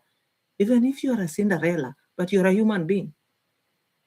There's a quality that somebody saw for them to marry you or to even seduce you and be in their life. It's the same with even a man. If a woman tells you the same, tell her your quality. You walk all over the world and I'm the only guy you saw. How many men approach you? There are many men who approach a woman before even she says yes to one man, but you said yes to me against all the men, which means I'm very important to you. Which man will have given you this kind of wonderful kids? Look at their brain. Look at their intelligence. I've given you status. I've given you status. You're a married man, married woman. How many women are looking for those status? It's a good status. You have a covering over your head. So don't let, it's because most of us, when you are insulted, you want to insult. When you're insulted, you want to insult back. That's the problem we have. Don't insult anybody back. Just state your facts. Trust me, one time. One time, let me tell you this story. I was working with this white guy, and he went and said something very, said, how do you hire these, supervisors and blah, blah, blah, blah. He said it in a place I wasn't there. But then one of the staff came and told me, I was in training and these people were there and all the, people who matter were there. And then she said how, you're inefficient and all that. So I called him and my supervisor, they were both white people. So I called him and supervisor, and you know what? I didn't insult him. And I thank God that I had that wisdom that time. I told him my story. I say, before we come to America, first of all, we are never interviewed as Black people. We are never interviewed. We are interrogated like a criminal. And I said, before we come to this, it was during the first time of Trump. I say, before we come to these countries, your country has already looted my country. So we have just come to get what belongs to us. We are not taking anybody's job in this Western world. That's the truth. Because you think these African countries are poor because they are poor. Where is the gold? Who are minting the gold in our countries? I say, open your eyes. And then I told him, I'm a very accomplished person. I'm a married woman with 3 kids who have college degrees and all that and all that. Because you see, as a Black person, people always see you as a loser in this country. One kept on asking me, how many years have you been married? When I said 20, she asked me, how many men have you been married to? I say only one man. She didn't believe. She asked me 3 times because of how they perceive you. But I'm not accepting to be, that perception should remain in her head, should not come in my head. When we live with the people, your husband is not your father, he's not your mother. So the value that they might take away from you does not belong to them. The people who truly value us are those people who gave birth to us and God. And so the person that you married to should be able to value. If they don't value you, look at your value. Let them know that. And so after I talked to this guy, my supervisor was there. I said, when you come here, trust me, even these jobs we are doing, we are beyond that. But because you don't know me, that's why you opened your mouth and said those, useless things you talked about me. You should have asked who I am. This job I'm doing here does not define me. This is what I do for money. So whatever you say there, you see, I told him who I am first, my accomplishment, that the job I'm doing is not defining who I am. It is a job. It's earning money. So you can never equate my value and call me inefficient. And you're not even my supervisor. You're a staff, I'm your boss. And you know what I said also?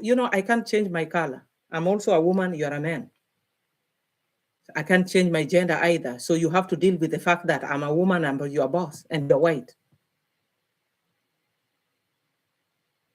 So you have to deal with that issue. If you want to work here, we have to accept that I am the boss, I'm Black and a woman, and you're the man and you're white, And my boss could not believe that I said that, because sometimes you have to be free with the people, because people don't want to talk about racism, but that could be the one in his head. He was a gentleman enough to apologize. And I appreciate that. So we don't need to go around bullying people with our importance. But when somebody is trying to belittle you, you don't accept it. When somebody feel like they are more educated than you, and so they did you a favor, no. If you are married to somebody who is educated more than you, whether wife or husband, just say the same thing, guy. There were so many educated women. You left the women in the university, but you came for me. Something really attracted you to me, and that's divine. You came for me. You left the women who are educated. You left all the beautiful ones. So you came to the beautiful me.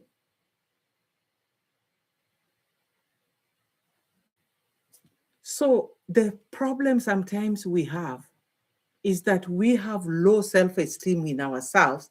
And so when somebody keeps on putting you down, you want to remain there, and they're stepping on you, and you want to accept it. Let me tell you, I was 16 years old in high school. And I could see how this boyfriend, this had a boyfriend, and then he's dating the other person. And then I decided that I was 16. I say, cannot date a man who is sleeping with other women, cannot stay with a man who is sleeping with other women, cannot live with a man who have another wife.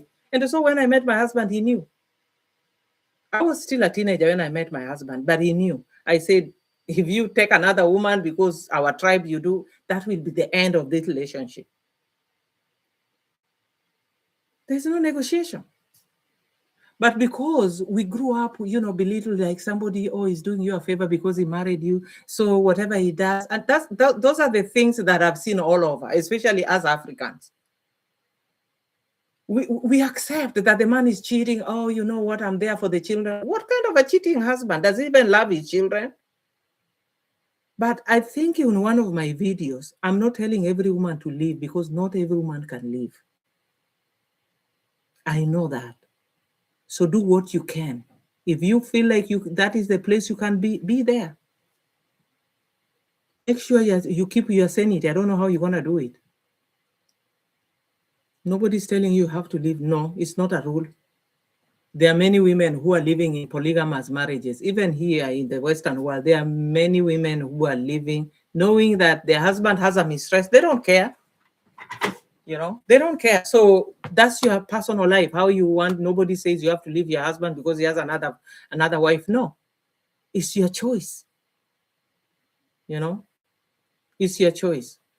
So nobody should actually control what you decide to do. The only thing is that most of us, we don't have self-esteem because somebody took it away. You grew up in a bad relationship. You grew up in a bad home whereby they belittle you. Then nobody really praised you. So when you come to a relationship whereby you are not also being praised, you feel you are useless. You are living with this man on his terms. That's not a marriage. It's just cohabitating. It doesn't qualify as a marriage when one person is doing whatever they want. Talk to you, down to you, do anything, no change, going drinking, use all the money. And then in the village, they say that woman is very good. The guy is drinking, but the woman is a good Christian. Well, that's her choice.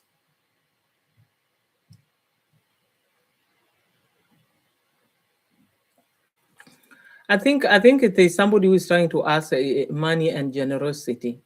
For us who are Africans, especially a Kenyan, I'm a Kenyan, we have an obligation to help our family. But don't ruin your marriage because you want to help your brothers and your help. Actually, when I talk to couples, I say the person who is your immediate responsibility are your parents. Apart from your wife and children, the immediate person that you should take care of first is your parents. And then if you're paying tuition for your if you're paying, you are paying college education for your siblings, it is charity you are doing. That's the truth. Those are not your kids. It's not your obligation. You are doing a charity to your parents. It's an extension. That's the truth. So you should maneuver how much you're helping and how you help so that you don't ruin your marriage. Also, as a wife, accept that wherever your husband is coming from, they need his help. Be involved in it so that he's not manipulated by every relative. You go to the village, everybody's giving you the list of their problems so that you fix it. You can't fix everybody's problem. You cannot solve it. It doesn't matter even if you're a millionaire or a billionaire. You're not going to help everyone. Do not help your relatives to an extent that you are hurting yourself. No. But also the wife, don't be jealous. If there is enough money for you to eat, there is enough money. Just make sure that you talk to your husband, whom are we helping and what are we helping? What are we helping? Is it moving from somebody point A to point B? For example, giving somebody an education, that's moving somebody from point A to point B. How much can we afford? What can they do? Can their mother sell the cow or the animals or some part of land that they have? People see cash. They don't see, properties. These people that maybe you are paying their tuition, they could have some piece of land that their parents need to sell. Here in the Western world, people mortgage their house, which means you take another loan on your house. So, for example, if your house is, let's say, it's worth 500,000, now you take a loan on it, and maybe your house now is worth $600,000. So you take 100,000 to take your kids to college. People don't want to sell their land. They want free money. You have a big land. Maybe you have 10 acres of land or 5 acres of land. Sell one acre or 3 acres of land and take your kids to college instead of wanting somebody's money.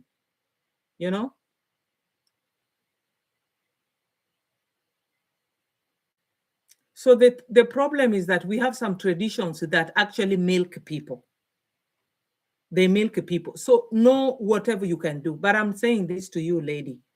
If you and your husband, the money you are getting, you can pay your bills and you're not helping anyone in your poor village, anyone among your relatives. You are selfish. That's not how to be African. Those are in the Western world. And you know why in the Western world that works? That my money, I don't need to help anybody. It's because the government takes care of these people. The government takes care of your old mother because your old mother has a pension or a social security. Even if she doesn't have that, the government will give them unemployment, or all the people will get free food, you know. So there's a way the government, but we live in countries that the government doesn't take care of you. Even if you lose your job, there's no food for you. You can be homeless and sleep in the street in some of these countries.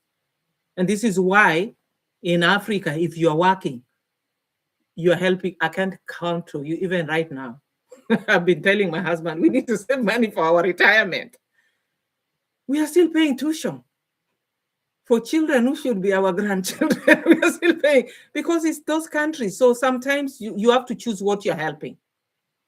You know, you have to choose. And so as a wife, if you're married to a Kenyan, no. If you are from another community or another country, please, a Kenyan have to help their families. The only thing is that let us organize that help. Let us channel it in another way. It's not randomly. Somebody just called you, you dish money, they are called you, they are disorganizing your finances. We need to give with a plan. That's what I'm saying. Actually, my husband and I, we did that when we came to the United. Oh, so and so doesn't have food and medical. We dish money. And then I said, we are not saving any money. So how come we put money aside and they say this is money per month that we are going to give away as charity? If you are a church person, let's say you are returning your 10% in church's tithe.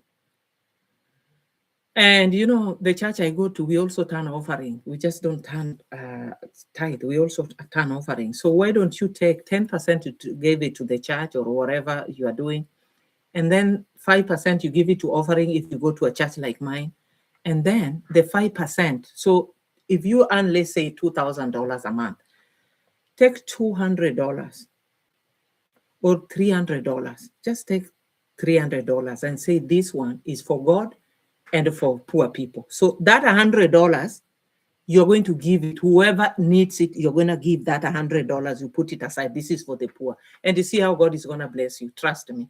When you plan with God, things are going to work out well. Even plan giving poor people, plan it. Plan it that you have $100 for everyone. I mean, for any poor person. So you look at who really needs it, who needs it, who really needs the money. But you see, when I'm talking a lot, you can't have $100 and pay somebody's tuition. You can't do that. Especially if you have sisters, brothers who need that.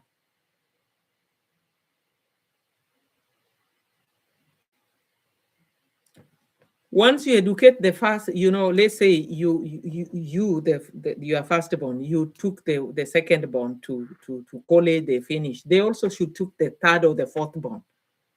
You see, we have this family.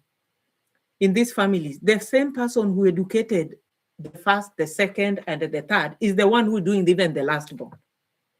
Why are we doing that? It's like these other people, they are freeloaders. Once they get their job, they still expect this firstborn who has been giving to keep on giving. Sometimes even the firstborn is not giving. It could be the middleborn. You are the one doing everything. You built your mama house, you did everything. You're the one feeding. The other people are freeloaders. You need to have a family meeting. Trust me, in every family, you hardly find that you have 5 brothers and everybody's chipping in. No. There are people who are freeloaders. They behave like that is not their parents. Some people are women. I just wonder, some women, how do you feel if your mom is living a life that is not good and you have money and you don't even say, you know, mom, let me give you this $300 this month. Let me take you, mom, for vacation. You know, the Bible says that you honor your parents so that your life can be long. That length is not like you're going to live to be 100 years. It means that you are going to live a good life, a life full of blessings. As Africans, we are blessed, trust me, because we take care of our parents. And let me tell you the truth. I'm yet to see somebody who's helping their parents and helping their siblings who is poor. God will always fill your cup. We are not poor. We've been giving. Trust me, I thought that maybe after living in America for 10 years, I would stop. No, it's going on. It's going on. But we are not poor. We still get food. We still pay our bills. God will really fill your basket. But plan, don't be disorganized by people that we are trying to help, because now it's not going to be a blessing to you. You see? So talk to your husband if you find, and this is why we need to talk about money. And before you marry somebody, say, okay, what responsibility do you have? So this is what you're earning. This is what I'm earning. That, but you have to take care of your mom. You have to take care of, maybe you as a woman have to take care of your mom. And so you see how can we do this? And then you ask God, we have this responsibility. How can we actually live financially balanced and at the same time help the people that we are supposed to be helping? I'm telling you, Africans, we are blessed. I've seen Nigerians have the same. I've seen people, from any other country, but Kenyans, we are different breed. It's not a bad thing. Let me tell you, it's not a bad thing. People who came to the United States 30 years ago, let's say 30 years ago, maybe 40 years ago, or 50 years ago, like Obama's fathers and all that, those people, the community contributed for these people to come to and get an education. So helping other people to have an education is also making your family have educated people. And that's why my husband and I made sure that we educated his stepbrothers, his cousins, and whoever. We tried everything. Because when you are surrounded by educated people, you are changing a community. But do it within your means. Don't kill yourself. Don't kill yourself. Well, we are almost finishing. We have like 10 minutes. I don't know if somebody has another question. Oh, I didn't realize that. Hold on, my battery is dying.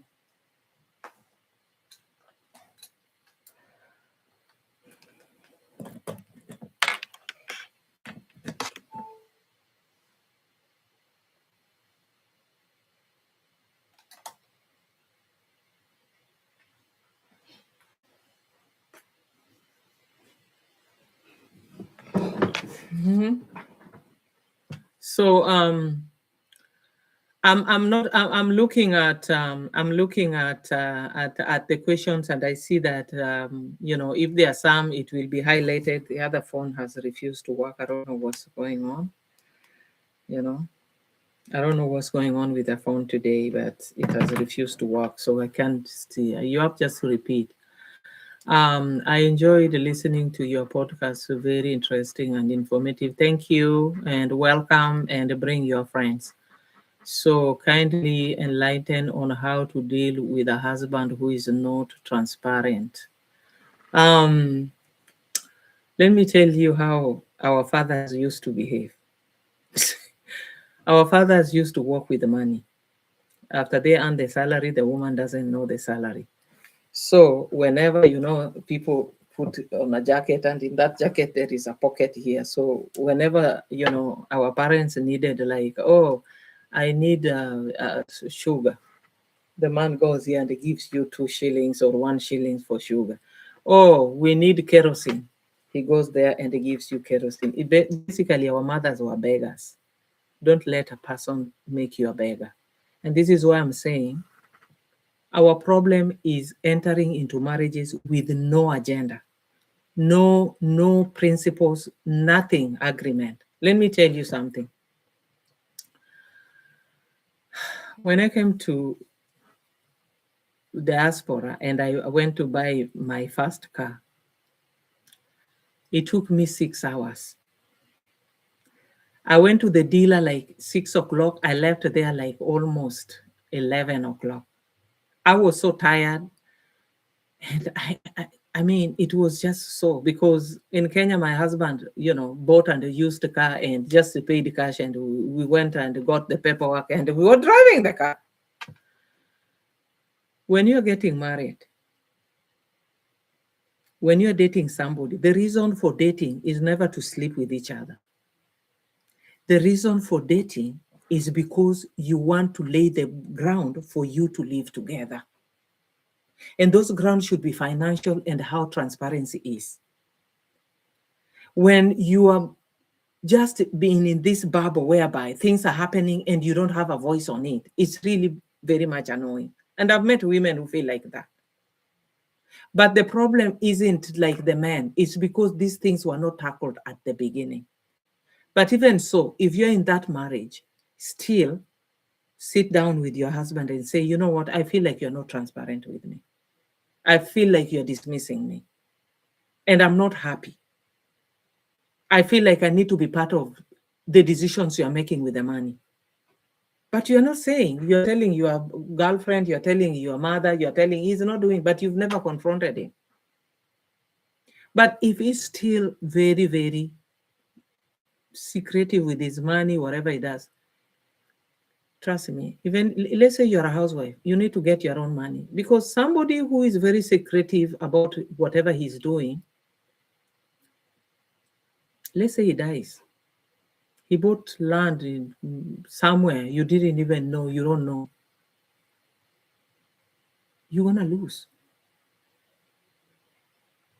You're gonna lose. He invested money somewhere, he never told you. His people, those people can take the money.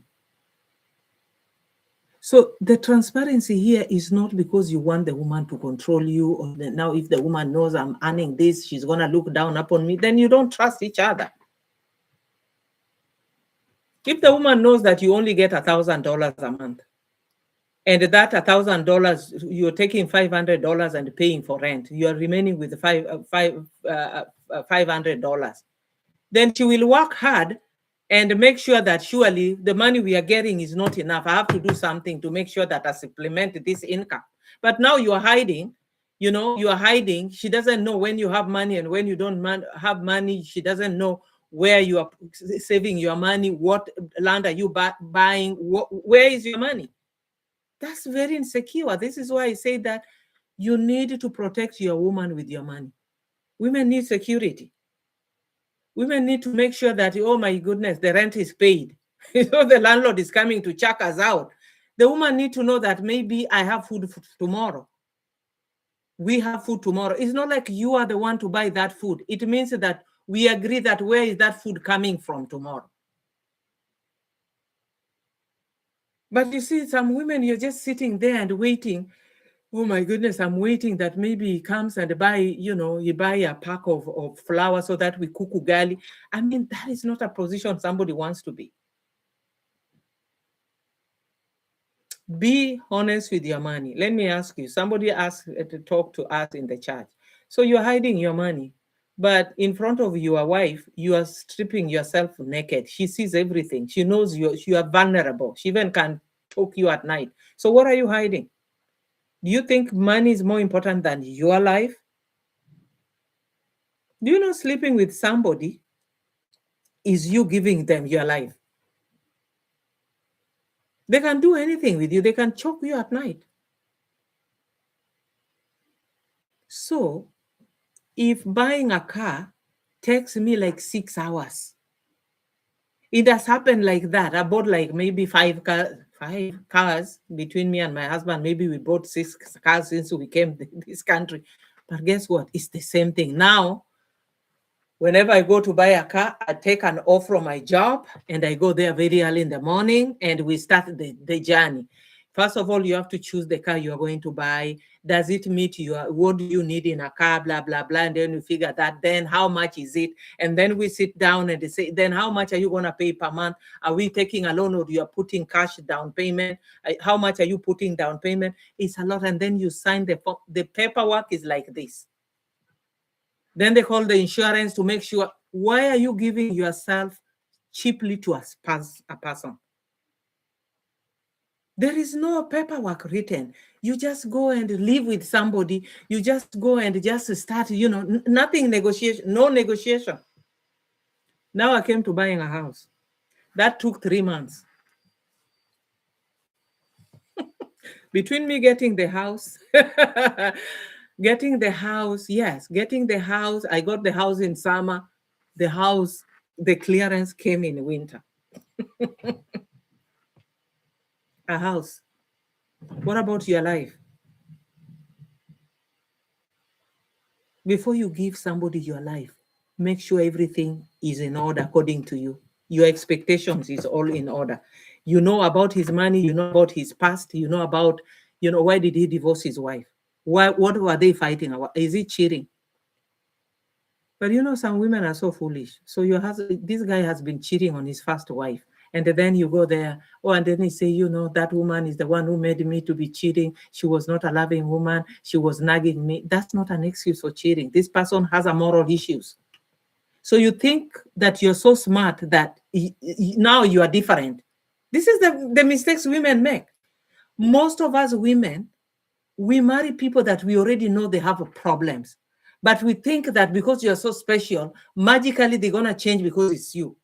That's a lie. You're telling yourself. It's not going to change because of you, because that is his problem that he need to tackle. He need to tackle the issues of immorality. He need to fix his spiritual problem. So if he tells you he was cheating, what makes you see that he is not going to cheat on you? You are lying to yourself. Please, we are also on YouTube today live. So you can go later and also watch us on YouTube live. And share this YouTube live with your friends. YouTube will allow you to share. I am blessed too.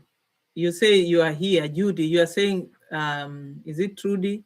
I am here not by accident. Be blessed. Thank you. You are not here by accident. God wants to talk to us.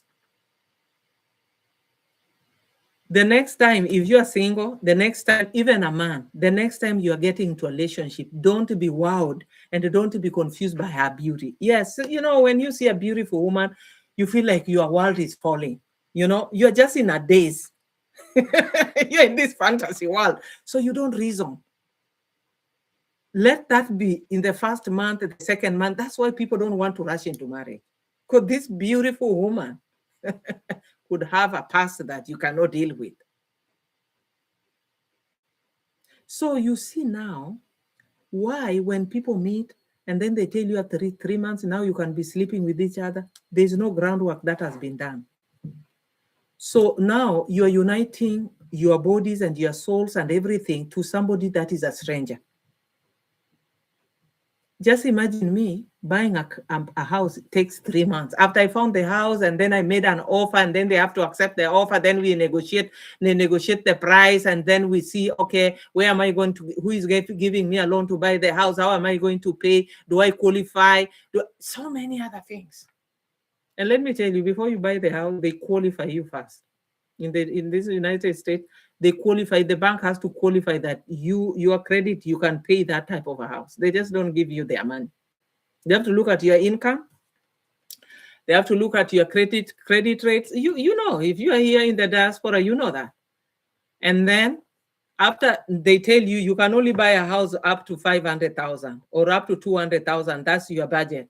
You can't go beyond that. Then now you have to look for a house that is 200,000 according to your budget, or 500,000 or 1 million. Once they run your credit, what do this credit happen in America? The credit is to make sure you've been paying your debts. That's what they do. You're not running around, taking credit cards and you're not paying them. You're never going to buy a car. You're never going to buy. If you go buy, they want you to pay cash. You can pay cash for a car which is 30,000, 40,000, 20,000, 10,000. Who has that cash? A house is over 300, 200,000. Who has cash to buy that? So value your life to an extent. They say that if somebody is coming into your life, the groundwork has to be done. The foundation has to be in order, and make sure that, you know what, the number one thing is that he loves me and I love them. Then we put the ground. Because the people who are divorcing, they don't divorce because they don't love each other. The foundation is faulty. Spiritual foundation is lacking. Moral foundation is lacking. Financial foundation is lacking. And I know I said something here and somebody somehow got offended. That maybe the boy you are dating, the only good thing he has is a nice cell phone and a good sneakers. He doesn't have a future. How do we have a future? I was talking to somebody that, we paid tuition for, and I said to them, Now that you're out of school, now look for a job. I'm not going to pay your rent. I'm not going to pay your food. Now look for a job. Already you're out of school. Now pay for a job. He said, I've done that. I say, right now you're on your own. You have to fend for yourself. You've been given an education. It's not like you're going to get unemployment. Now hit the road. Because this is how I reasoned with this guy. I said, okay, if now I pay your rent and I pay your food, you're never going to get married. You're never going to do anything for yourself. So I'm not going to help you. But right now, if I'm paying your rent and I'm paying your tuition, I'm paying your food, so you're going to see that I'm helping you, but I'm not helping you. I'm enabling you to be a failure. Because I'm not going to do that. So if I'm doing that, then you have a wife and then you have a kid. Am I going to do that? No. I should never enable you to be poor. I should enable you to be on your feet so that you can take care of your business. That's pride.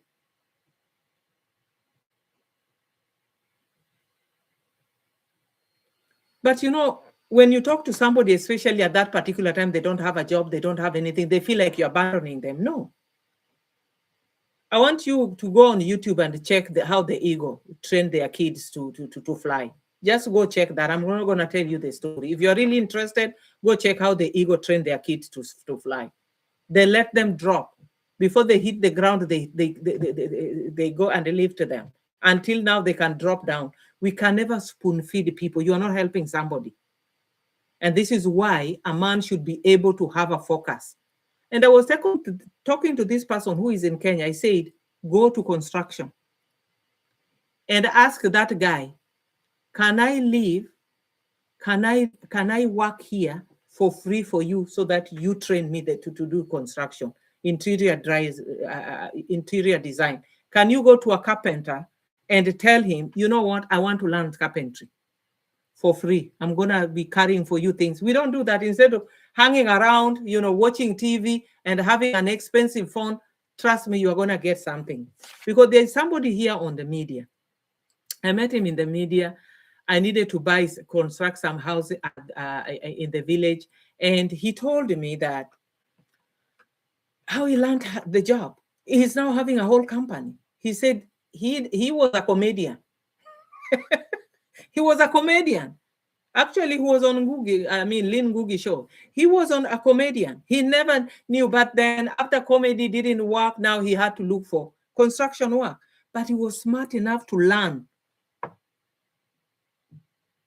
So whatever he learned, he did it better than even his employer. Now he has a company. So what I'm saying here, men need to be empowered with ideas in their head. So if you're a parent here and you have grown-up men sitting in your house and they're doing nothing, they can even be a border. Don't you say, oh, my kids cannot be border. They cannot do that kind of a job. They can never work in a restaurant. You are the one enabling your kids to be losers. Oh, my daughter, she graduated from, university cum laude. I can never let her do hair. Are you kidding me? I wish I did hair. My salonist in Kenya used to tell me, Jane, you are going to the Western world, please learn. But in my dumb head, I didn't take it. When I reached here, I really wanted to learn hair because right now maybe I would be a millionaire. I would. I was looking at a woman in Kenya who lived in the West, in America. I think she lived in Canada, in America, was watching her in YouTube. And this woman is a millionaire because she knew how to braid hair. Things to do with your hands are blessings.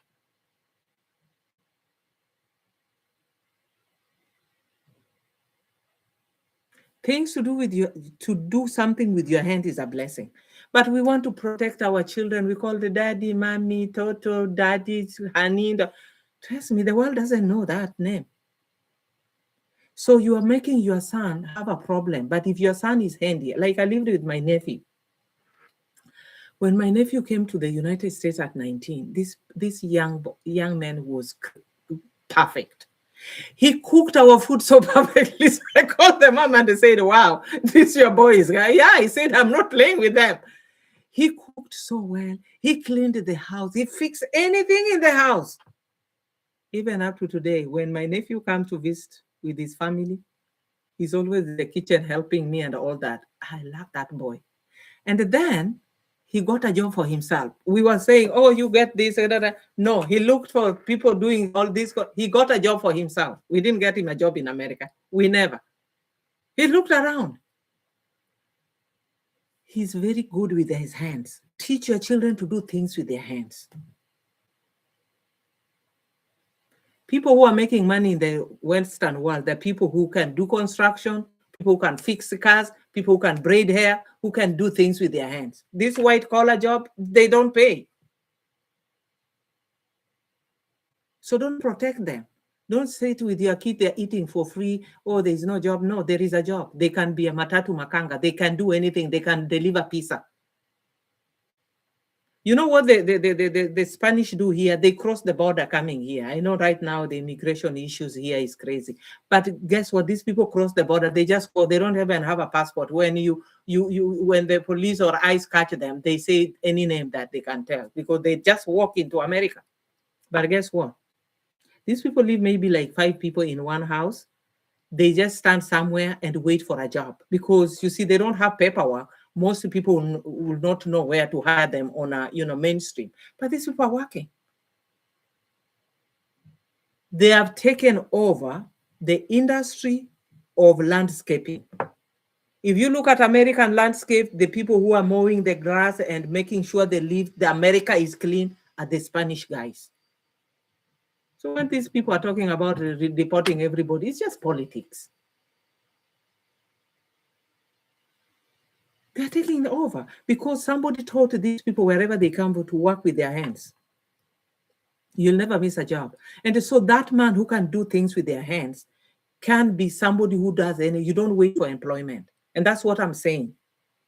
Because sometimes these employment, they pay you nothing. So let's say you're living in Kenya, you are getting 20,000 Kenya shillings. Your house is 10,000. For you to live in a decent place, maybe 10,000.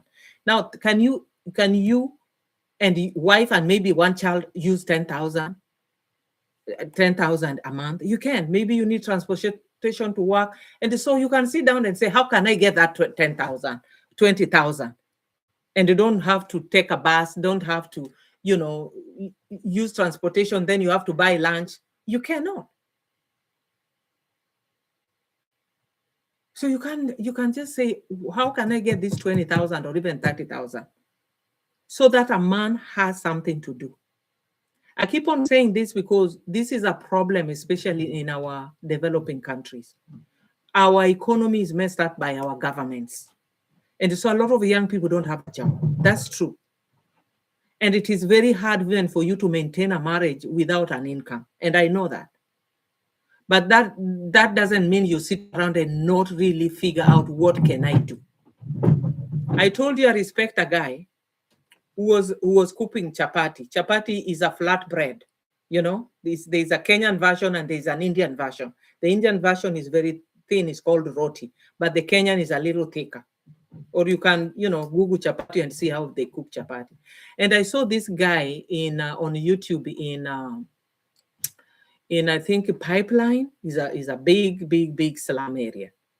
And he said, I'm very proud to be cooking this because when I go home, my wife respects me because I'm bringing money. That's what I'm talking about here. I'm not here to talk to you about family life, love each other, without real solutions. The solutions here is that it's very hard for you to be married and there's no income. That's going to be frustrating. You look at your neighbors, people who are fighting and quarreling is about money. And sometimes it's not about whether you have money or you don't have money. It's also handling of money. In the United States, people fight over money. The woman could be getting money building some things the husband doesn't know. The man could be having money and building some things back in Kenya. The husband the woman doesn't know. These things, they bring controversy. Put things together. But if you have a loser husband who doesn't want to do anything, all his money doesn't want to invest anything, then you invest. Because I know I've talked to couples where the husband does not want to come on the table and show up. Sometimes the woman doesn't want her money to be on the table because she believes that her money is her money and her husband's money is their money. A lot of women believe that. Your money is our money. My money is my money. But that's not a happy marriage. Your husband will never trust you. You are baggage, a cargo he's holding on his back. People need unity of purpose. People need to be a team. You want to win this battle of marriage, you have to be a team player. Marriage is for two people. It's not one person, doing everything. No. It's two people doing everything together. I don't know why I would hide money from my husband. My husband never hides money. Never. He gets some kind of bonus from a job. The first person is saying, oh, I had money here. Can I buy? And I appreciate that. I'm at the store. What do you need? I have some money here. So that gives me faith in him. But when he gets the money that I didn't know he's getting, and then he does that and do whatever he wants with that money, and then guess what? It is annoying. Little things really make marriage become something that you don't like anymore. So let me tell you, happy marriages are not made somewhere in those little things. In those little things. I think there's a time here I said that be sensitive when you live with each other. The little things like if you're a man and you have that toilet that has a toilet seat, please leave the seat down, because they are women. Sometimes women wake up at night and they go to the bathroom and they just sit there. They don't want the light on because it might make them, make her, lose her sleep. But she's going to the bathroom, and guess what? She's going to sit on the hole you left there. When you're going to bed, please make sure you brush your teeth. Make sure you are clean. Your spouse should not be tolerating you. I think we are going to talk about these things, these little things some other time. Because of time has gone, we are going to talk about these things some other time.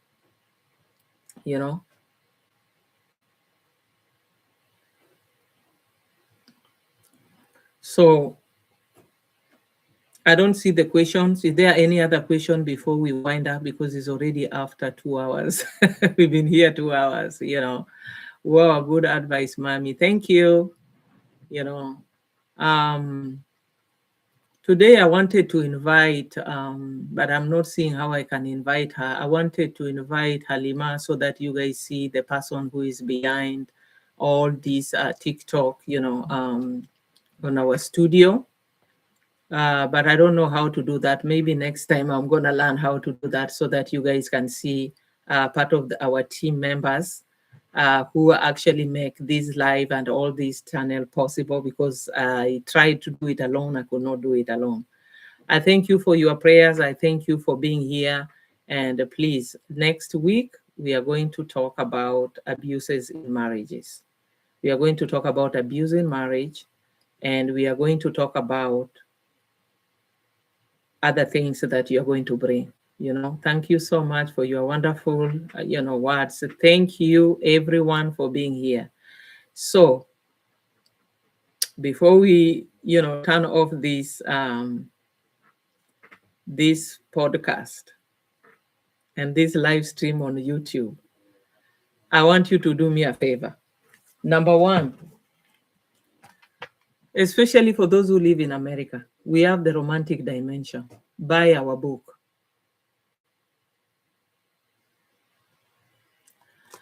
We here every Sunday at 12 p.m. Eastern Time. So wherever you are, you can always tune in at 12 p.m. Eastern Time. If you Google 12 Eastern Time and then you translate with wherever you are, it will give you the time. For Kenyan time is 8 o'clock. 8 o'clock Kenyan time. I don't know about other places like South Africa. I don't know wherever you are. But we are here every Sunday at 12 p.m. We have the book called The Romantic Dimension. This book is on Amazon. It's also on Zulon. If you check YouTube, you'll see also on Zulon. So also, we have a YouTube channel The Romantic Dimension, the same name with TikTok. These platforms, they operate differently. Please, last week I said those who are here, please go, go and subscribe in our channel in YouTube. Even if you don't listen to all the videos on YouTube, because whatever we post on TikTok, some of them are in YouTube. So please, can we get it from Saudi Arabia? Yes, you can get it from Saudi Arabia if they have a channel by which you can. Okay, 11 a.m. Central Time. Yeah, Central Time. Or if you are in the East Coast, completely like in California, that will be like about 9 a.m. in the morning. That is so early for the people who are living in California. So get the book, The Romantic Dimension. There's a reason why we talk about romantic love. And there is a reason why I'm here. I believe that if one person go and do love the right way, you change a whole community and you change the circle of dysfunction relationships. So please go to our YouTube channel, The Romantic Dimension, and subscribe. We have a lot of subscribers on TikTok, but we don't have subscribers on YouTube channel. We want to take advantage of all this. They have a supermarket, you said the name now. They have that supermarket, you said the name now.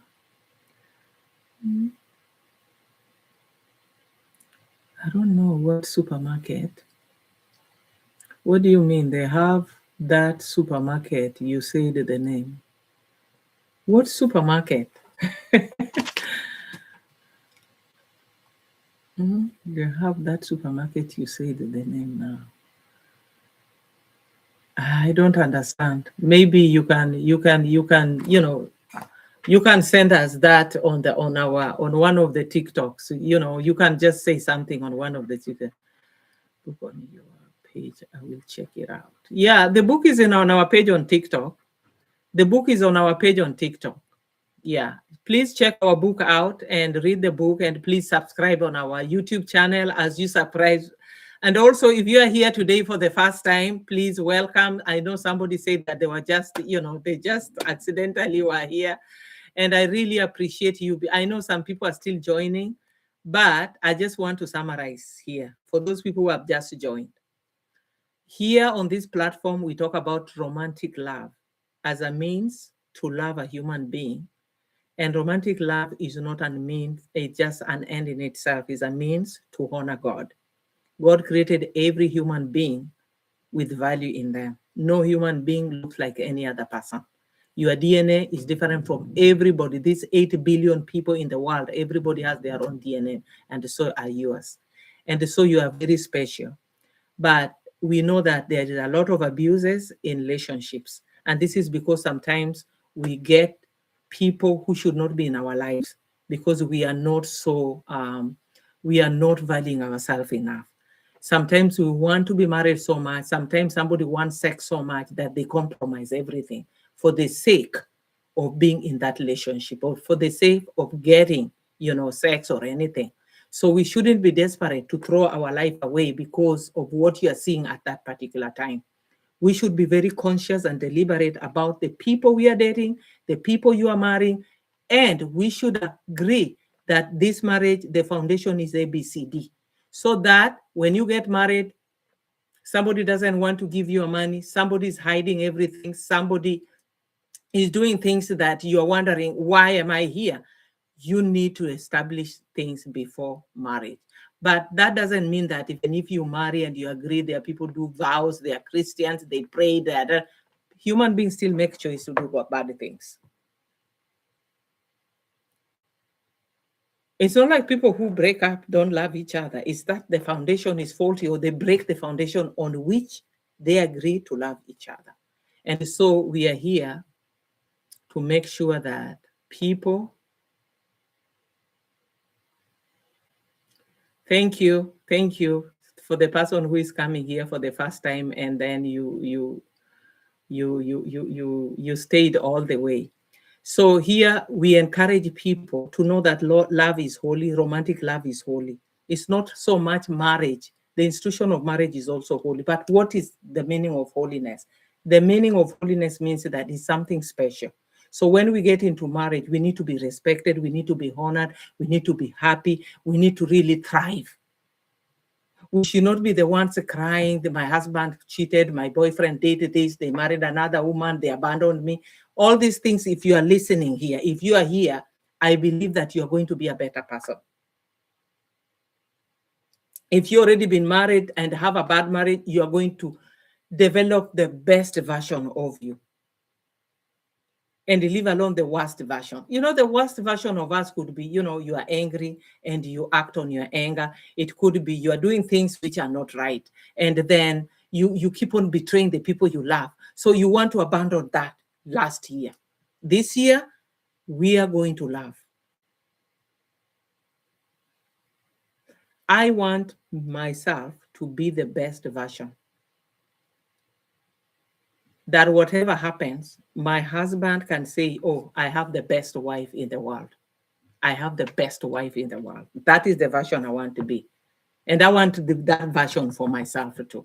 That I do everything that I know with no regrets.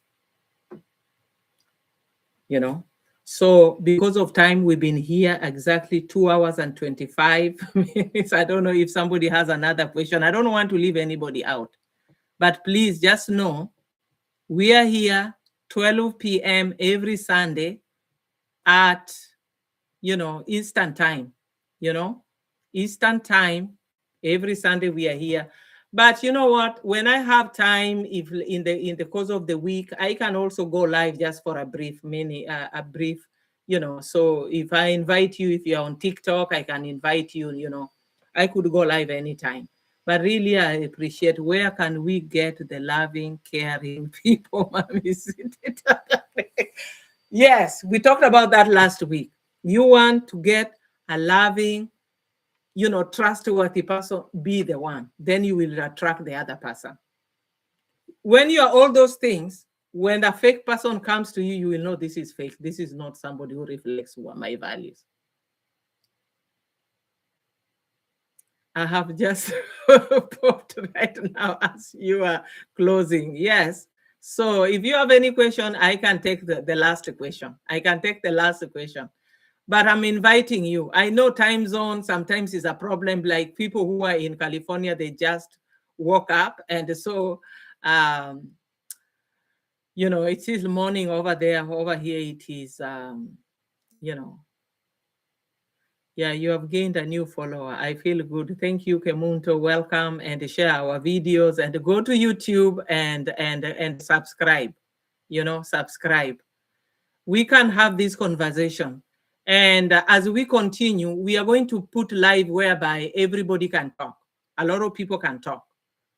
We have not reached there because there are restrictions on this podcast channel.